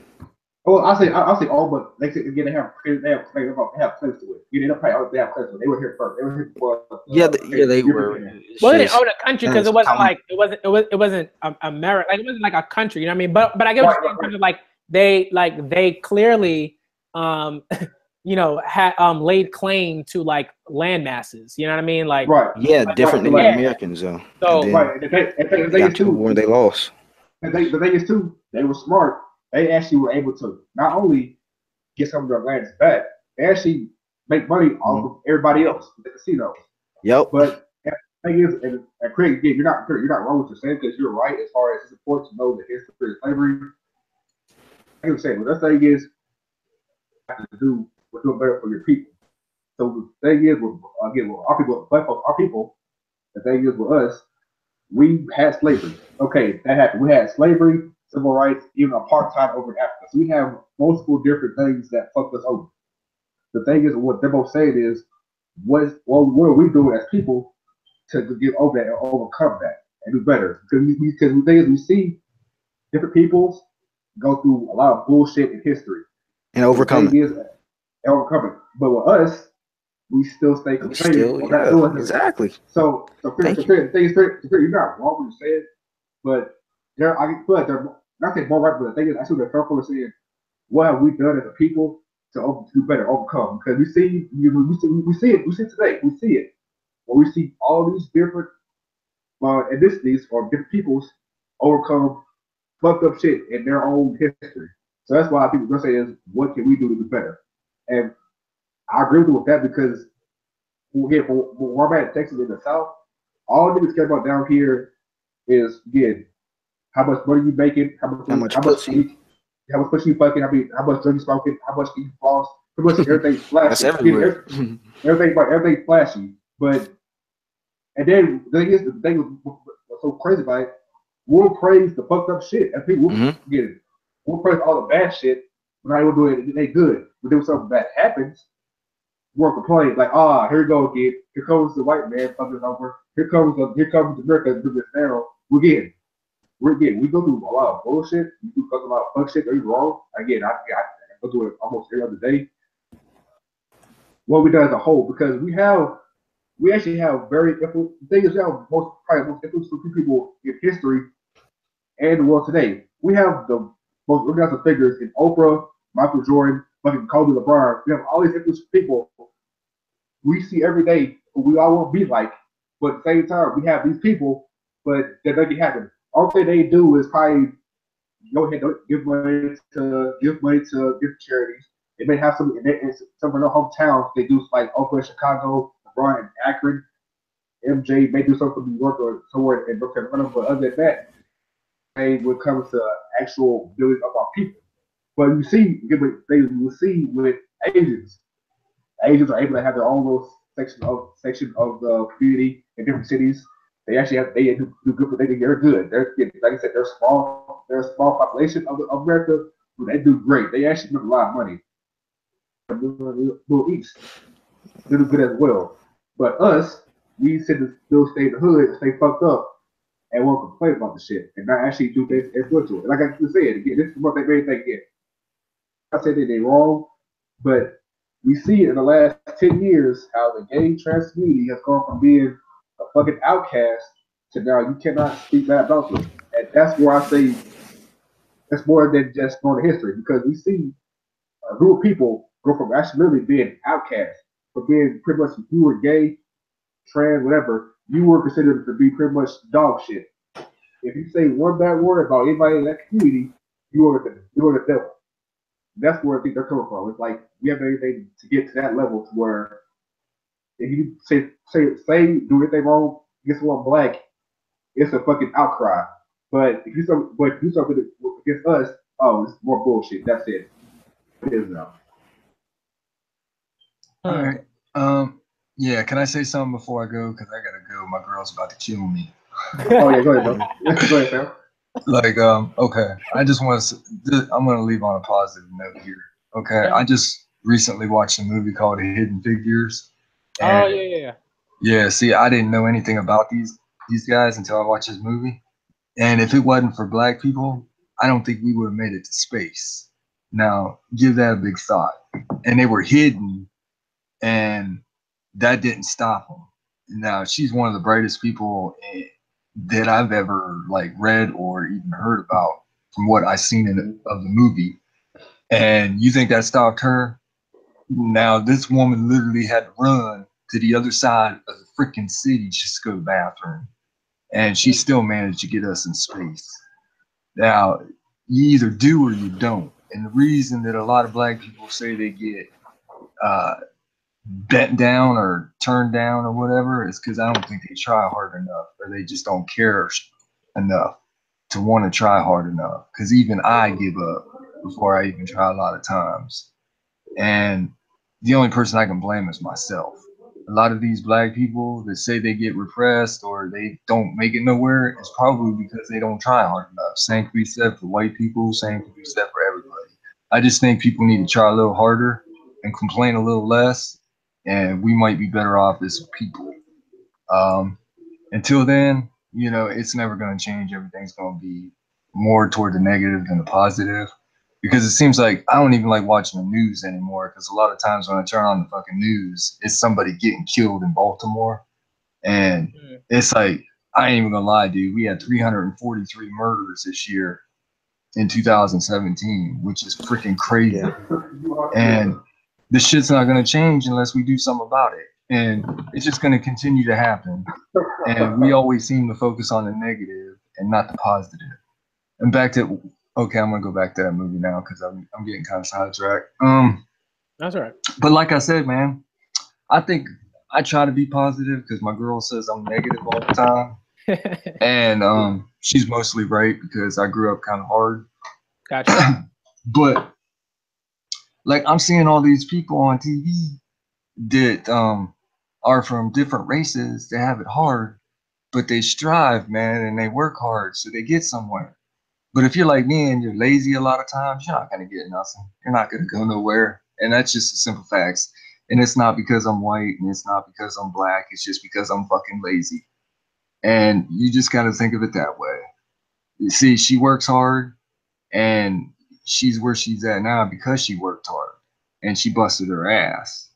And I mean, she ain't got to prove to nobody but herself that she did it. And she's where she is because she worked hard. Well, the same could be said for blacks. The same could be said for whites. You only get as far as you want to work, and if you don't want to work at something, you're not going to get far. I just think as a people, we need to work harder to make things better. Otherwise, we're going to be full of shit all the time. And like opinions, everybody has one. Like assholes, everybody has one. Negative or positive, it's going to be the same if we don't change it. And that's just all I got to say. Now, if you have another discussion another time, I'd join it. Just let me know. Yeah. I got you on. Definitely. I got you on notifications, so if you have something pop up, I'll see it. I have a All right. question. And if I can, I'll join. A lot of times I want to join Dustin. I wish Dustin was here because like I enjoy Dustin talking because he sets a lot of people straight. So it'd be kind of cool if he was here. But yeah, I just thought I'd leave it on that. Just think more positive, man. Black manga critic, I think you're a little one-sided and a little negative too much, man, on certain things. Like I see it as you had it hard and you're trying to deal with it, and you're like focusing on one thing rather than the whole picture. And I think if you open your eyes a little wider, you'll see more of the picture. That's just my opinion. No, I mean, go ahead. I just think you need to try a little bit harder to see other people and not see so much negative. I mean, not everybody's an asshole, just like not everybody's a saint. You know what I mean? The world's not made up. I don't think everybody's an asshole. But Like, what I'm saying is not everybody's an asshole, not everybody's a saint. Like everybody makes mistakes. You know, you just gotta just move on and don't think that, you know, one person's put down more than another because like everybody has it hard. I mean, nothing's given to anybody. Everybody has to earn what they have. So that's just my opinion. Just people need to strive to be better. Myself included. Like my girl tells me this all the time and I tell her to shut up a lot of times. But like positivity, man, get you a long way. Just think more positive thoughts and negative and you'll get further in life. Don't think so much on a negative because without negativity, there cannot be positivity. So, you know, whatever. I'm trying to be a damn doctor or something. I don't know. Psychologist. Some therapist or some shit. Maybe I need a therapist. I don't know. Maybe because it's midnight. I tell people this all the time. Like, if you even just a little bit think you might need a therapist, get a therapist. Like, I think one of the things that like really helped me was like realizing like, hey, like, you know, I need to and I think like now I would say like it's not negativity so much as it's like I know that there are things that are a problem and I'm gonna speak on them, but I do understand that like, you know, at least for me, like one of the big changes that I made, you know, just for me, for my relationship, for like, you know, all my stuff, like was like thinking positive, like, and I totally agree that like you do have to like kind of really like believe that you can get certain things done and move forward, and like, you know, make connections and network and do all this like that stuff that I completely agree with. Like if you're not doing that stuff, it's very difficult to move forward. Because like for me, like when I was just like, oh, I'm not good enough, I'm not smart enough, I can't do this stuff. Like I don't know, maybe they won't, you know, think I'm whatever. And like when I was thinking like that, like it was just like, you know. But like once I started saying like, hey, I can do this thing. I can make a YouTube channel. I can like teach these kids. I can do all this stuff like da. Like then it was like, oh, like everything started like, you know, I started doing things. I started making connections. I started actively like putting things together. And like, you know what I mean? Now it's like things are pretty good. But I think like, and just like to sort of end it, like I think like Black people, I don't think like, so for me, like whenever people would like generally Black people don't work hard enough or something like that, like I think generally I don't think that's true, but I don't like I'm not gonna say that like there aren't Black people that don't there aren't black people that don't work hard, because that's not true. Like they're definitely like I've seen that. Like I've seen black people that don't work particularly hard, or not even that they don't work particularly hard, but they don't put their energies into things that could push them forward. You know what I mean? It's like I totally agree with, like, there are definitely like ways that we can improve like some black community. Like I definitely think that, like, you know, this is why, like, it's like there are certain like you know, like you know, like when like we should definitely have a conversation about like hip hop culture, because I think that's like, you know, for me, like that's one of the things like I would love to have a conversation on if y'all would be interested in that. Because we had like a rap conversation, but I think like even like having more of a conversation on like the hip hop, like sort of like how people view hip hop culture or the culture, and like sort of like a lot of the like negative sort of stereotypes that individuals like push forward, and sort of how that system kind of works. But that's a conversation for another time. But I think with the and also like with the Hidden Figures thing, like, you know, for me, like the way I think about it is sort of like why did it take us that long to learn about that? You know what I mean? Like, and I think like, you know, there are a lot of reasons for that. But like again, like I want to try to end this on a positive note and stuff like that. And I do agree that, like, you know, people can always be more can always try to be more positive. Like you can fight all the negative stuff while also trying to be positive and trying to like uplift yourself and uplift other people. Like I agree with that wholeheartedly. Mm-hmm. Hey, Musashi, I'll fuck with you heavy, bro. After that, I'll fuck with you heavy.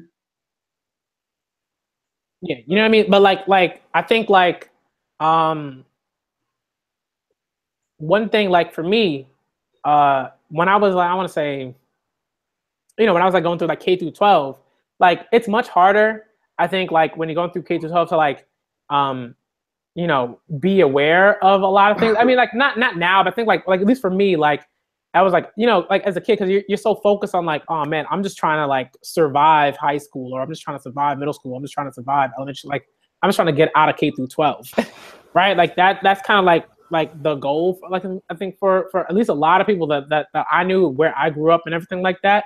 Everyone was just trying to get a high school diploma, and everybody was just trying to get their working paper so they could like get a job, you know, at a retail store or something like that, so they can make a little bit of money or whatever. But like I don't know. I mean, I think now, like, I think once I hit college and once I like started meeting certain people, like, I definitely like grew to be way more empathetic, way more sort of like, okay, like, I'm trying to hear what these other people have to say and everything like that. So for me, like, I have no problem like having people come on, like, I've talked with Havoc before, like, you know, we were like, hey, let's have this conversation. Like, I have no problem like saying, hey, let's have a conversation. I have no problem with like if I see someone in the chat, I'm like, yo, come through, join the hangouts. Let's have a conversation. Let's see what it's about. You know what I mean? And like, try to learn something. Cause like, I didn't know that stuff about you and like how you grew up and everything like that.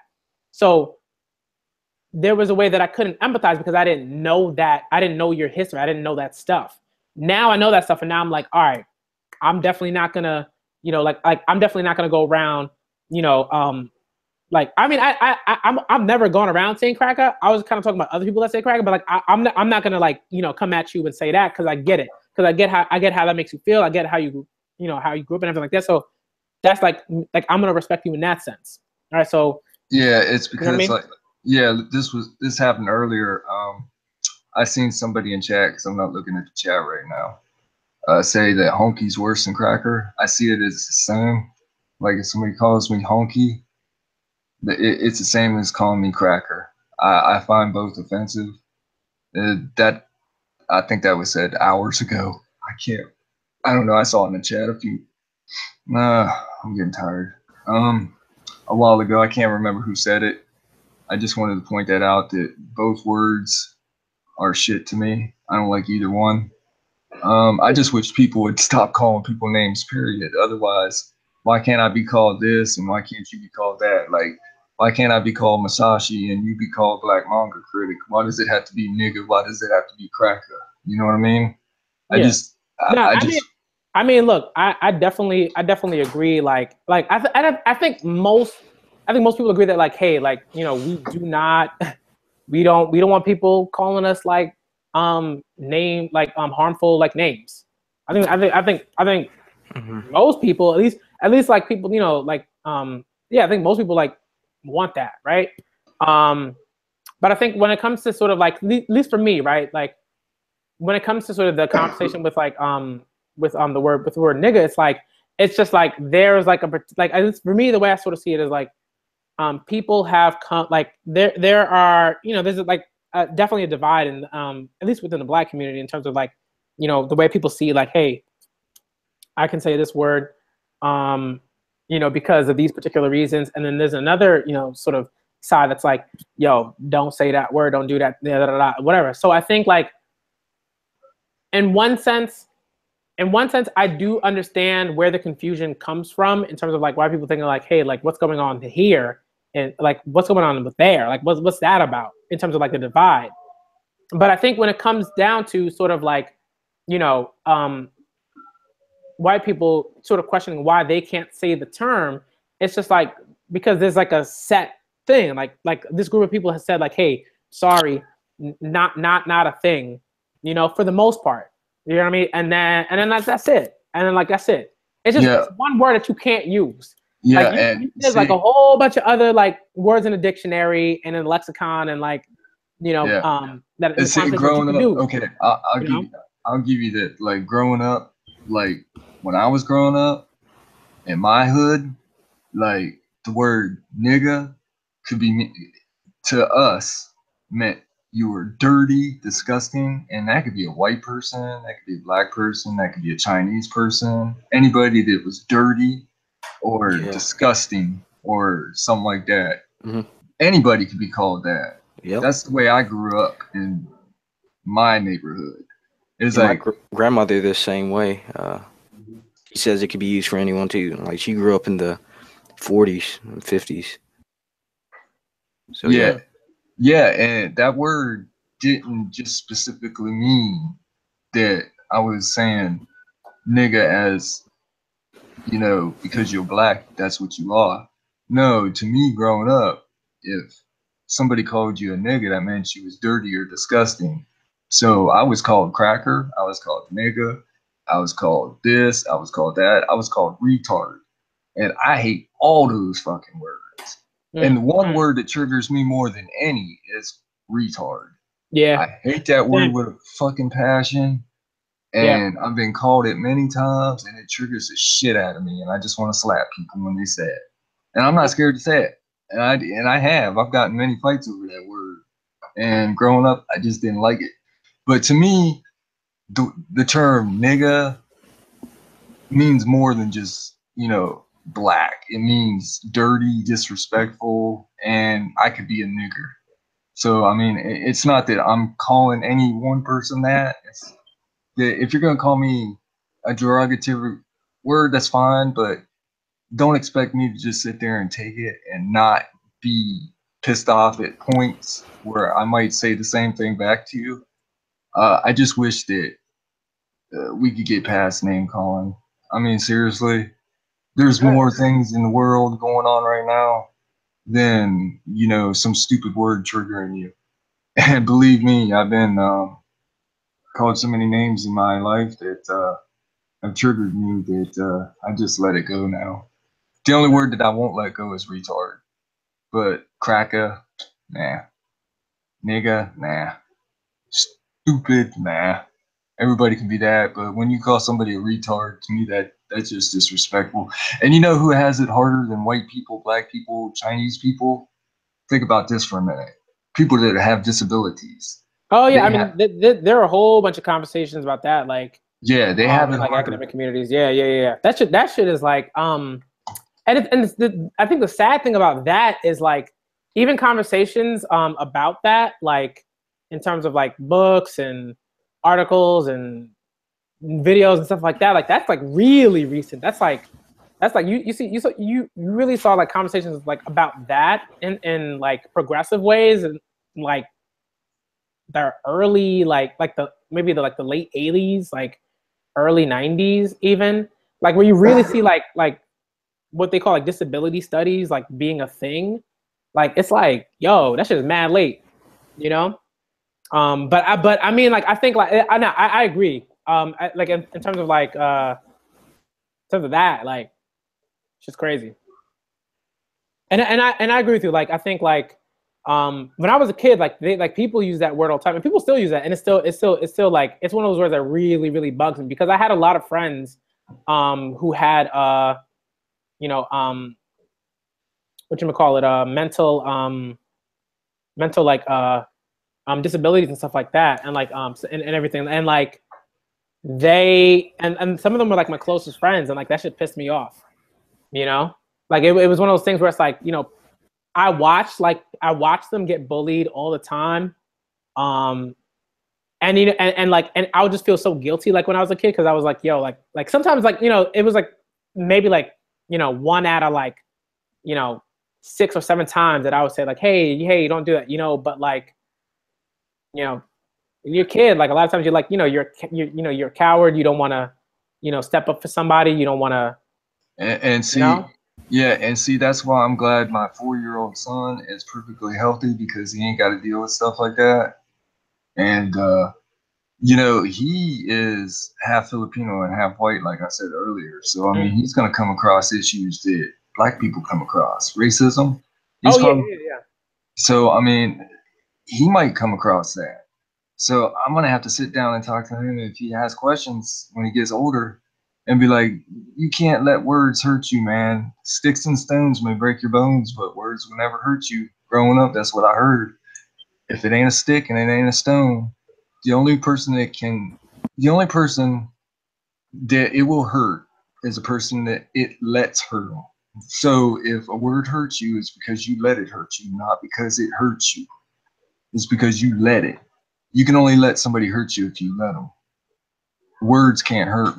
It's like, it's just a word, man. It doesn't like break your bones. It's not a stone or a stick. It can't physically hurt you. The only way it's gonna hurt you is mentally. And if you're strong enough, it's not gonna hurt you mentally either. You're just gonna move on. But see, people gotta learn that. And I would say like I guess like sort of the way I sort of see that is like I do think that like that stuff you have to, you know, at least unfortunately, like you gotta tell like you gotta tell kids, because not every family can afford, you know, to send their kids to you know, $150 a week, you know, for every or $300 a week, you know, therapist. Like you can't send all your kids to that. Like a lot of people can't afford that.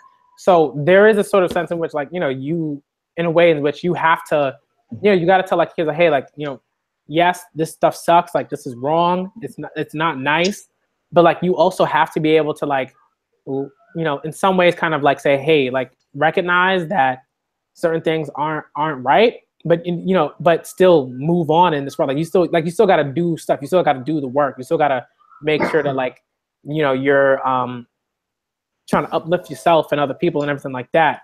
But what I will also say about that is like I do think that like it's okay for people, like it's okay if people are like if people feel like they're harmed by that stuff. Yeah. Like, you know what I mean? Like I think that like, you know what I mean? Like for me it's like, yo, like if people feel like pain, or they feel like insulted, or they feel like, you know, hurt by that, like they have a right to feel that. But I also believe that it's like, you know, you can like you can sort of have that, but also like still move forward. Like, and I see people do that all the time. Some people Yeah, like, you hey, know, like, as long as they don't lay a hand on you. I mean, if they land a oh hand yeah, on you, then you should just beat the fuck out of them. yeah, you gotta. yeah, see, Yeah. that's where the sticks and stones comes in, and the words, you know. Or you gotta really egg them on sometimes. Like, just let them touch you once, so your excuse to just beat the fuck out of whoever you want. Like, That is straight fact. Like me, yeah, I'm a very patient and positive person, so I take a lot of bullshit. But for me, bro, one excuse is if you touch me, I'll fuck you up. yeah, That's why I think like me, I'm a big dude. Like I'm 6'5", like 212 now. But like I don't get like I know people try to talk shit just to get a reaction out of you. So like for me, this was so for me, I'm not really a fight like that. I hate fighting. I hate violence. So like yeah. if I can avoid it, I can. But if you touch me, I will fuck you up. Yeah, because some people, they're just not intelligent enough to, be able to realize that, those words can hurt you, and like you don't want that shit to happen. So some people need to be hurt, like physically, because they can't really grasp conversation That's a fact. and That's discussion. how you Like, are about that. Some like, people, hey, like, hey, this, I don't like this, and then they're just gonna continue to egg you on. Mm. Then it just takes a bit of pain to set Yeah, lay see, them down. yeah, see, the way I grew up a little thick-skinned. Like, my dad taught me that, you know, people that usually bully you are usually the bigger wimps. So why beat up a bigger wimp when he's just bullying you because he might be getting bullied himself? So I just like I turn the other way, just walk away. I get to the point where, if somebody will lay a hand on me, then I'll do something. But a lot of times, if somebody says something to me, I'll just like tell them to shut up and walk away, and that'll be the end of it. But it's like I said, man, you're gonna have people that do that. Bullying's a bigger issue than racism to me, because you have bullies in every school, and you have shootings in every school. Matter of fact, you have kids killing themselves because they're getting bullied. Yeah. No, yeah. Okay,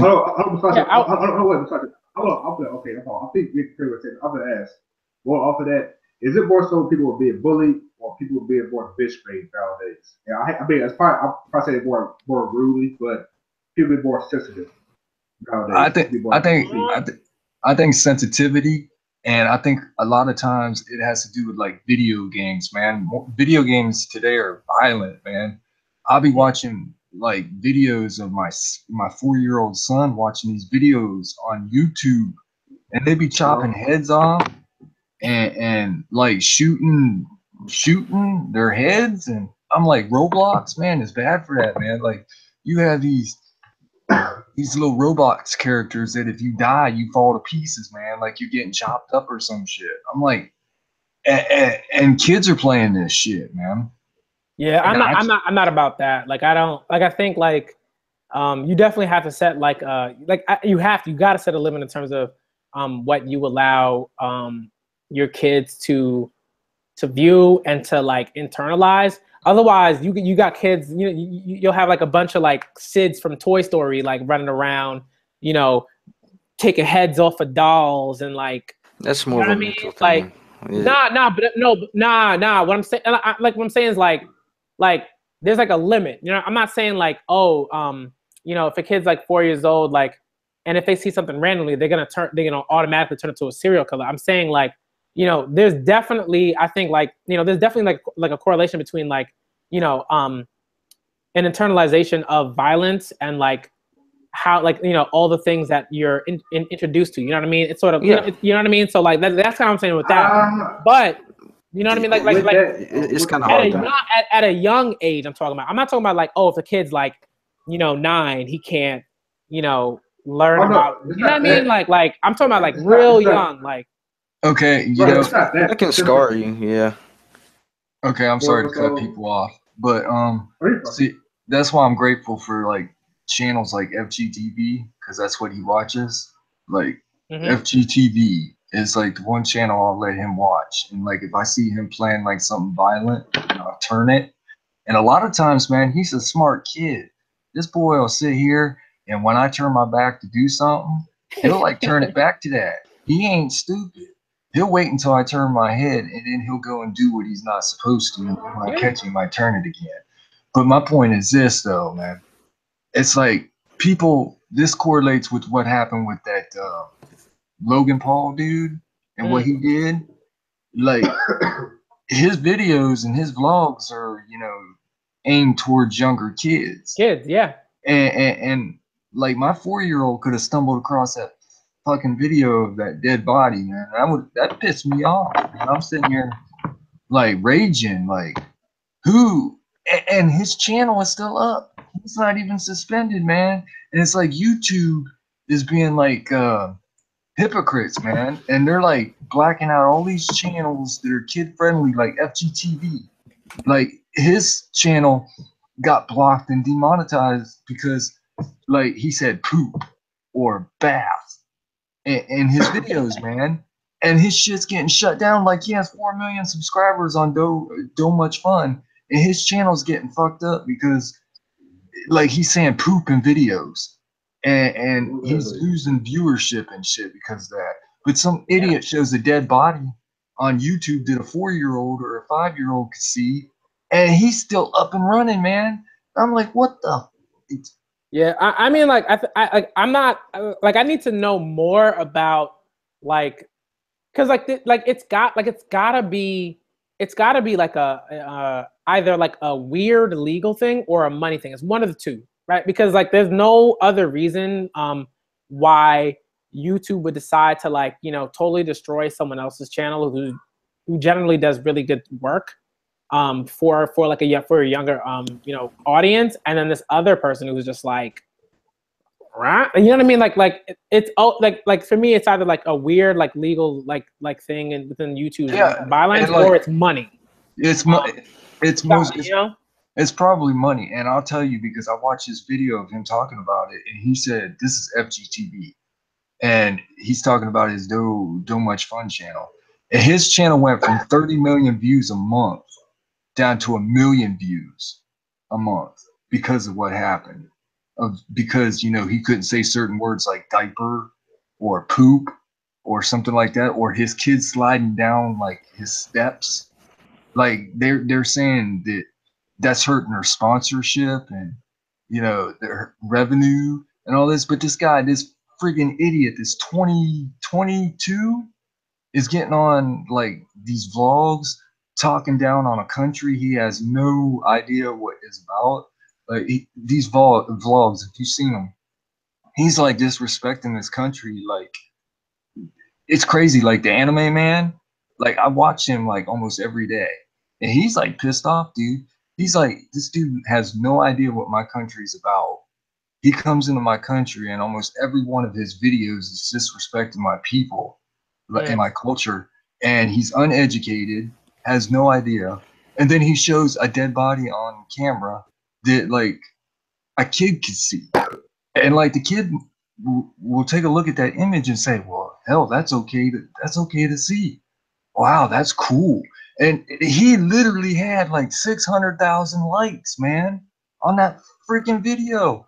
I'm sitting here like screaming, and like, to me, I care because like I'm around and I see my son watch videos like that, and I'm like, nah, that shit ain't right.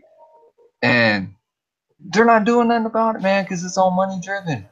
And because he's bringing in so much money, they're talking about he might make like $20 million in 2018 off his freaking channel and his merchandise. YouTube is like so messed up when it comes to channels, man. They like play favoritism. Yeah, it's favoritism.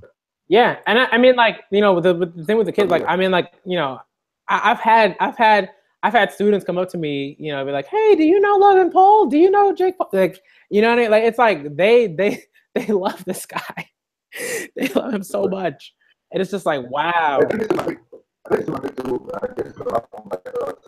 Hold on, your mic's doing that chippy thing again, Jordan.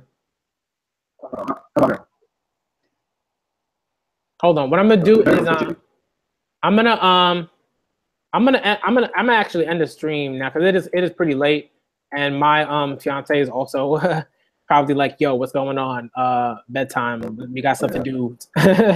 So we got stuff to do tomorrow morning. So I'm probably gonna end the stream now. I definitely want to have like more streams like this where we just talk about, you know, where we talk about stuff.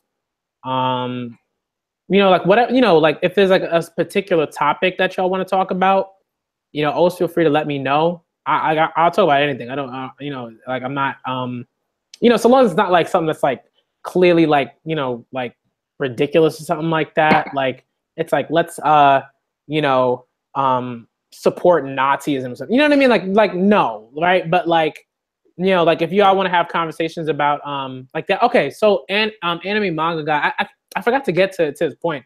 I wanted to get to that, but you know, we could always have a conversation because he says can you guys talk about how basically if a woman makes false claims that a man raped her, will happen to her and they ruin the man? Okay. I guess what he's talking about is like false rape claims, I guess. I feel like Dustin had a conversation about that on his channel a while back.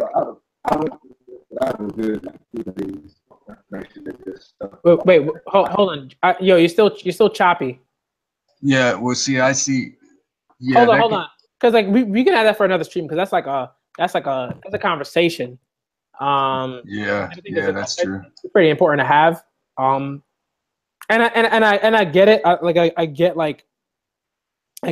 like wanting to have that conversation. I do understand that. And I definitely want to, get into it and talk about it because I think there are a lot of, intricacies involved in that. So so what I'm going to do is I'm going to, make sure I write it down.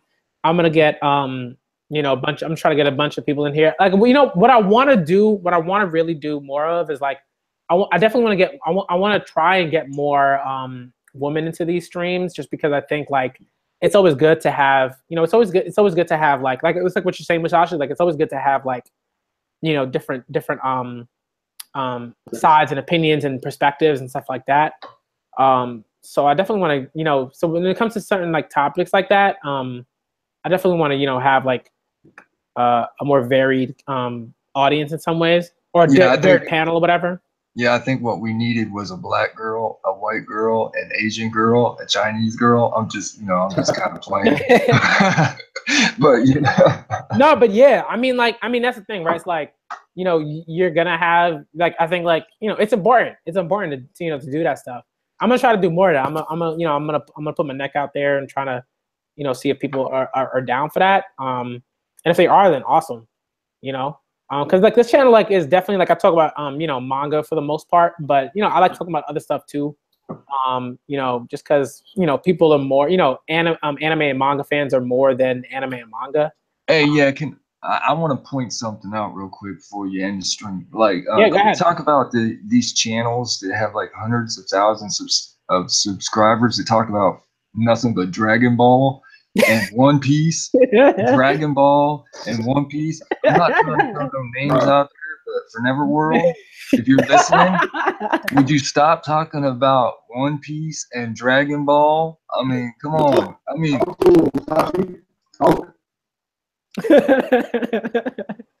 Nah, I mean, like that's the thing, right? It's why, like, that's why I always compliment like other channels that I see that do like awesome stuff. Like I like, and a lot of people would be like, oh, stop, stop sucking Dustin off. But I'm like, yo, Dustin's channel is like one of those channels that like is almost exactly like what you want in like an anime manga like YouTube channel. You know what I mean? Like you want to be able to come to that and feel like you can talk about things other than that. You want to be able to come in and also to feel like you want to be able to feel like you can come into a conversation and like your voice will be heard and people will listen to you and stuff like that. Like I like that's why like I think that's part of why I started doing all these other types of videos, because it was like I saw Dustin doing all this stuff and I was like, yo, like people are really feeling what he's doing. And same with Brago. Like when I was in Brago's stream like the first time, we were talking about rap, basketball, manga, anime, I mean, we talk about all these different things, and like it was cool because everybody was on the same page in that sense. Like everybody, like people aren't only about the stuff that they're obsessed about, and like in terms of anime and manga, like people are multifaceted. We want to talk about all sorts of things. Like, and I started watching Dustin because he was basically the only person who reviewed The Promised Neverland. Like the only person who talked about it. Like I was subscribed to Chibi, he didn't talk about it. I was subscribed to For Neverworld, he didn't talk about it. Mm-hmm. Dustin was pretty much the only one that talked about it. And then like I remember. He always talked about 100% Madison. She talked about it, and then I went from 100% Madison to Sunpatch. Is that who? Yeah, Sunpatch talked about it. There's a whole bunch, and there was some other people that were like lesser known, like Nerdigans talked about it. Scott Report, like people who just like didn't have nearly as many like subscribers as like a Forever World or a Chibi. And you know what? And you know what pisses me off the most, man? Is these guys that have like 500,000+ subscribers opening up these Patreon accounts and like asking for like $5-10 to support their channel when they're making thousands of dollars a month, and they don't even really need our support really on Patreon. They make enough money that they could support it. Like Forever World, man. This dude is like basically like leeching off of us, man, asking for money constantly, talking about like subscribe. I mean, to me, hold on, your mic's chippy, Jordan. Just kind of try to. I don't know how you fixed it before. Yeah, I don't mean to cut. No, I'm sorry.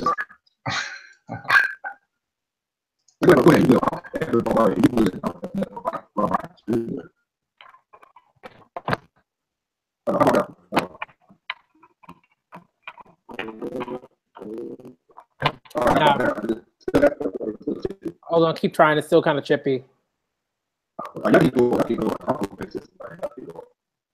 Yeah, and But yeah. Hold on, it's still real. It's still. I don't know what's going on. I don't know what's happening on your side. I'm not sure. You know, but I think like that's that. Oh, whoa. Okay, there's an echo. I don't think it's me. No, it's Jordan. It's Jordan. Yeah. Okay. It's not echoing, but it's like you're still kind of choppy. Yeah, you're like breaking up really bad. You know? But I think. All right, hold on. Oh, okay, cool. But yeah, I mean that's something I've said like a few times. I think like it's tough because on the one hand I understand the need to like hustle like to sort of hustle to make money and stuff like that.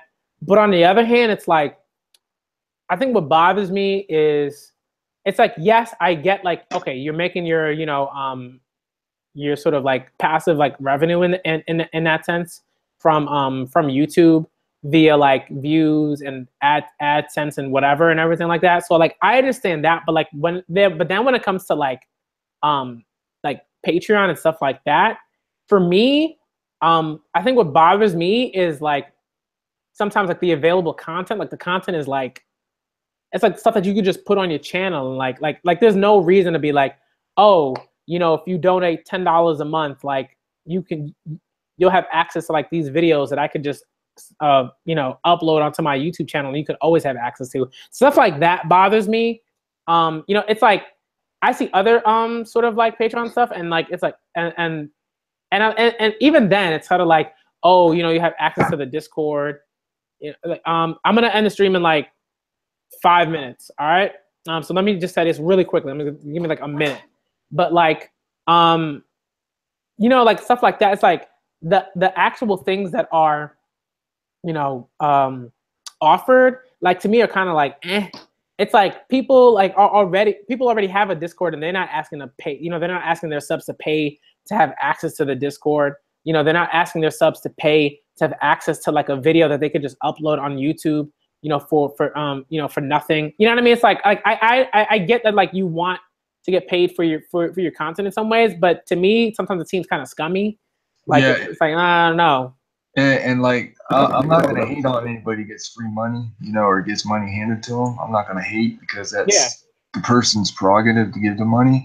But I've like been in Brago streams and I've seen people like give him $50, $25, $5. I'm like sitting here, I'm like, why are you handing money out to people so easily when you yourself could do that same content and not pay all that money out and get the same satisfaction? I'm not hating. No, I mean I know. I think like it's just hard for like because some people like don't like, even for me, like before I started this YouTube channel, I was like, I don't know what I'm gonna do. You know what I mean? Like it was like, how do I like I didn't even know how to go about starting, how to like try to make a banner, how to like, stream or anything like that. And you know, and even before that, I was like, what am I gonna do? But I think like, you know, a lot of people just don't either they don't want to start a channel or they have like, you know, confidence issues and they're just like, you know, scared like that the channel is not gonna blow up or anything or something like that. But I think like, you know, if people want to give their money, I don't mind. But I do get what you're saying. It's sort of like for me, like I tend not to for me, like I tend to like try to put my money in different places. Like I try to help people out in different ways.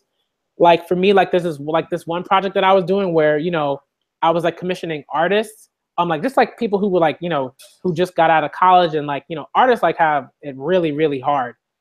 So like, you know, in terms of getting work and stuff. So I was like, hey, let me try to pay like some of these artists, you know, to draw like, you know, different like iterations of Emma or something like that. And I could pay them for their work and I could sort of be like an actual like patron, you know, in that sense.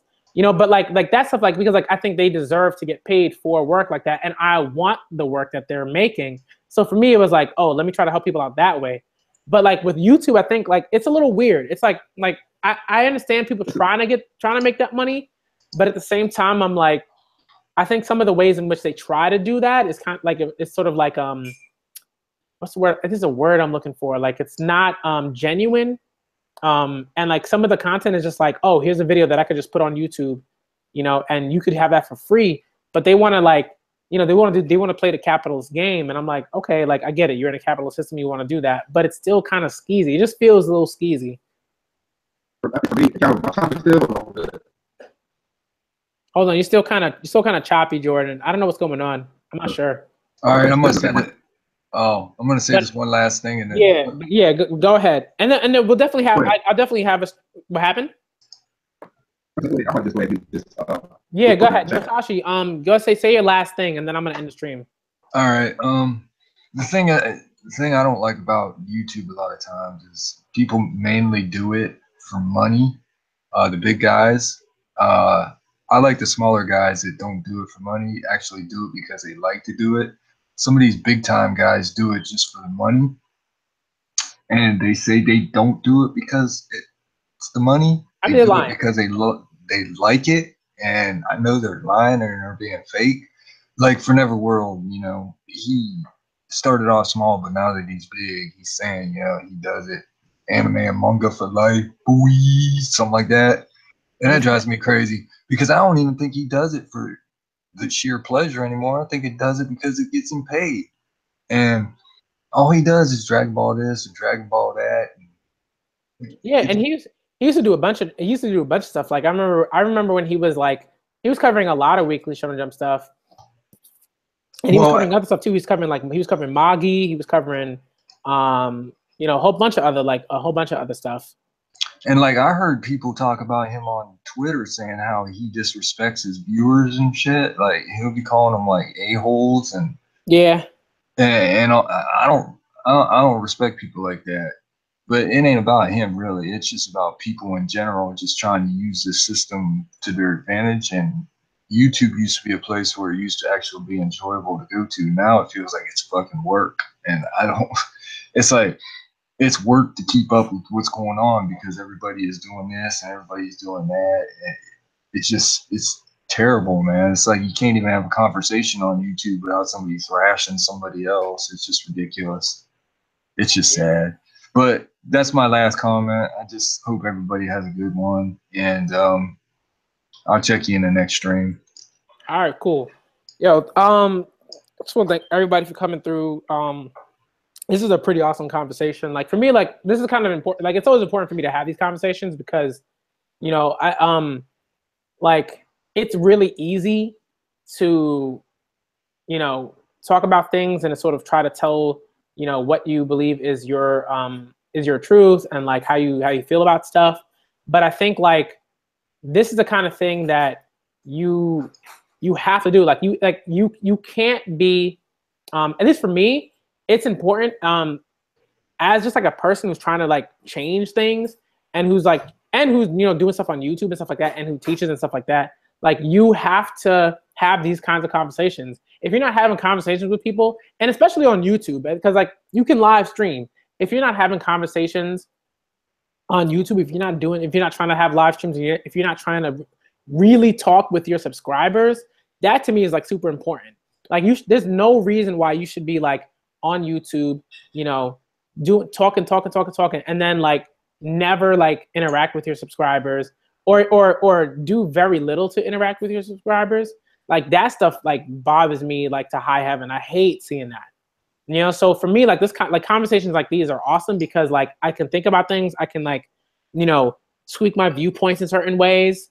You know, be more approachable. Like, you know, figure out how to like have similar conversations with other people, you know, that I might meet in my life or, you know, in my everyday life and stuff like that, and other people online and stuff like that. So, like this conversation was awesome.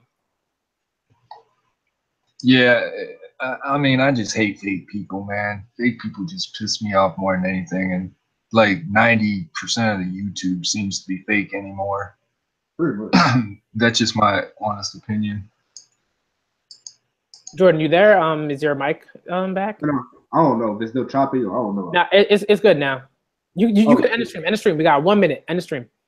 Hey, I appreciate Critic for bringing us out. Musashi, Pharaoh, I feel with you now heavy. So if you want to come back to the streams, I know I'll probably chat, or if I could join live, I'll join. But hey, I feel with you, Musashi. Critic, I love to be back for more our conversations because if I have a better mic, then I could try to add more. But yeah, man. Also, everybody that's still here, like the stream, thumbs it up, all that good stuff. Hey, support the channel, man. Hey, Critic, I like what you got here going, man. And hey, keep it up, man.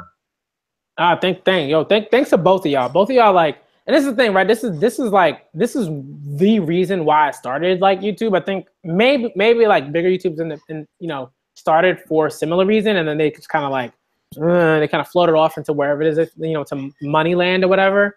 But like for me, like the whole point of this was I just wanted to talk to people. Like y'all know how hard it is to like especially if you're older, like to find people like around to have consistent conversations about anime and manga and other stuff. Like it's hard. It's hard, yo. Oh, I know, bro. I already know, bro. I'm there now. Like all my boys is all family.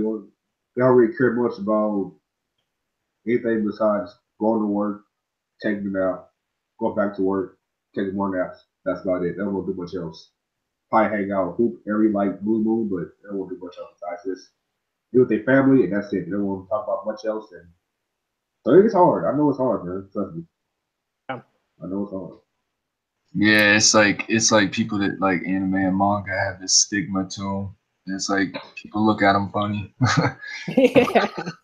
It's sad but true, man. It is, man. Whenever I bring up the word manga or anime, they're like, huh? Dude, are you like a 5-year-old used to watch cartoons, man? Yeah, something like that. It's like ignorant, man. It's like I told my girl that I wanted to get to volume of The Promised Neverland, and she's like, huh? But I'm like, I like to read. It's kind of like a book to me, you know. No, it's awesome. It's a release, man. It's like for me, just a release. Like I've always liked it. Like it's just a release. Like I can just read, fantasize, visualize everything. If there's an anime for the series, I can watch the anime. But it's just a release more for anything. It's just like smoking doing drugs and like doing some dumb shit. It's just a release. No, yeah. I mean, for me, it's awesome. Like manga is like, I think like there was a point where I was like younger and I was like, oh, like I really like reading books. So instead of like spending like all my money on like, you know, super expensive clothes or sneakers and stuff like that, I just buy books. And then eventually I kind of just shifted to like buying way more like comic books and manga and stuff like that. You know, so for me, it's like, oh, like I could buy like, you know, 20, you know, 20 comics or like, you know, 20 trades or 20 volumes of manga, you know, for one, you know, and that would be like the same, you know, price as like one pair of sneakers that'll go bad in like, you know, 2 months or something like that. So, I mean, like once I figured that out, I was like, yo, I'm rocking with this forever. But yeah, you know, for me, it wasn't even like one series. for me, it wasn't even One Piece or Dragon Ball that got me into manga and anime. It was actually D. Gray Man. Yeah, D. Gray Man was awesome. D. Gray Man was actually the first anime that I ever watched and finished full. And then it went from D. Gray Man to stuff like Darker Than Black. And then like stuff like that. Like I didn't even watch none of the mainstream stuff. Like One Piece. I didn't start watching One Piece until 2002. Or not 2002, but 2012. And Hey, same for me. I didn't start that until my sophomore year of college. That was 2012. I started watching One Piece. And like I actually stopped even doing anything One Piece related after Marineford. So I don't even know what the hell was going on. So like even if I wanted to join Dustin in a conversation about One Piece, I wouldn't know what the hell was going on because I have no idea. Don't read right now. Just wait. I'll tell you now. If you read now, catch up, you'll be bad. Like post to the community. Just don't read it now. Wait another like 2 years before you start reading again.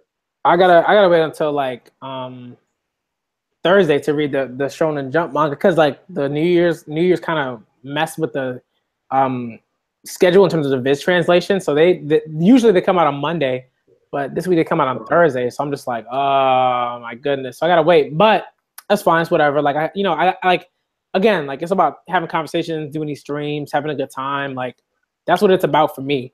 And like in Kingdom, man, Dustin talks about Kingdom all the time. I haven't started.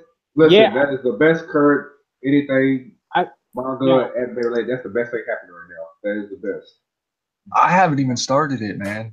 Start it. I'm doing readathons right now, so like with Kingdom, so like, catch up. Start reading them. I read the history about the real Shin, and like his character ain't even like it is in the manga, man. From what I've read over the past couple of days, he didn't even accomplish all that much. And in the manga, he's the main character. I don't get it. Like, I don't get it. All right, hold on. Okay, I gotta end the stream. My fiance is like, yo, what's going on? What's going on? Yeah, I know my girls they're bored, so I'm about to get bored. Dude, I can already hear my girl screaming in the background, probably in her sleep. She's like, "What the hell are you doing? Our kids got to get up, go to school, and you sitting here on a computer." Blah, blah. I can already hear it. All right. So again, thank you, Masashi, Jordan, Havoc. Thank y'all for coming through. Anime Manga God, Dragonite 666, Russell. Who else came through? Matt Drizzy, Silvers Tanner. Thank you for staying for so long. I think that's everybody. Yo, Quietly Loud, of course. Trent Money. Some of it quietly. Yeah. So thank all y'all for coming through. That was awesome. This is an awesome convo. Melozo, thank you for coming through. Professor Hitomi, thank you for coming through. All right. So basically, I'm gonna end the stream. I just gotta make a couple people a moderator. Of course, Lozo. All right. So I'm gonna end the stream now. All right. So I'm a Black Manga Critic. Thank everybody for coming through, and I'm out.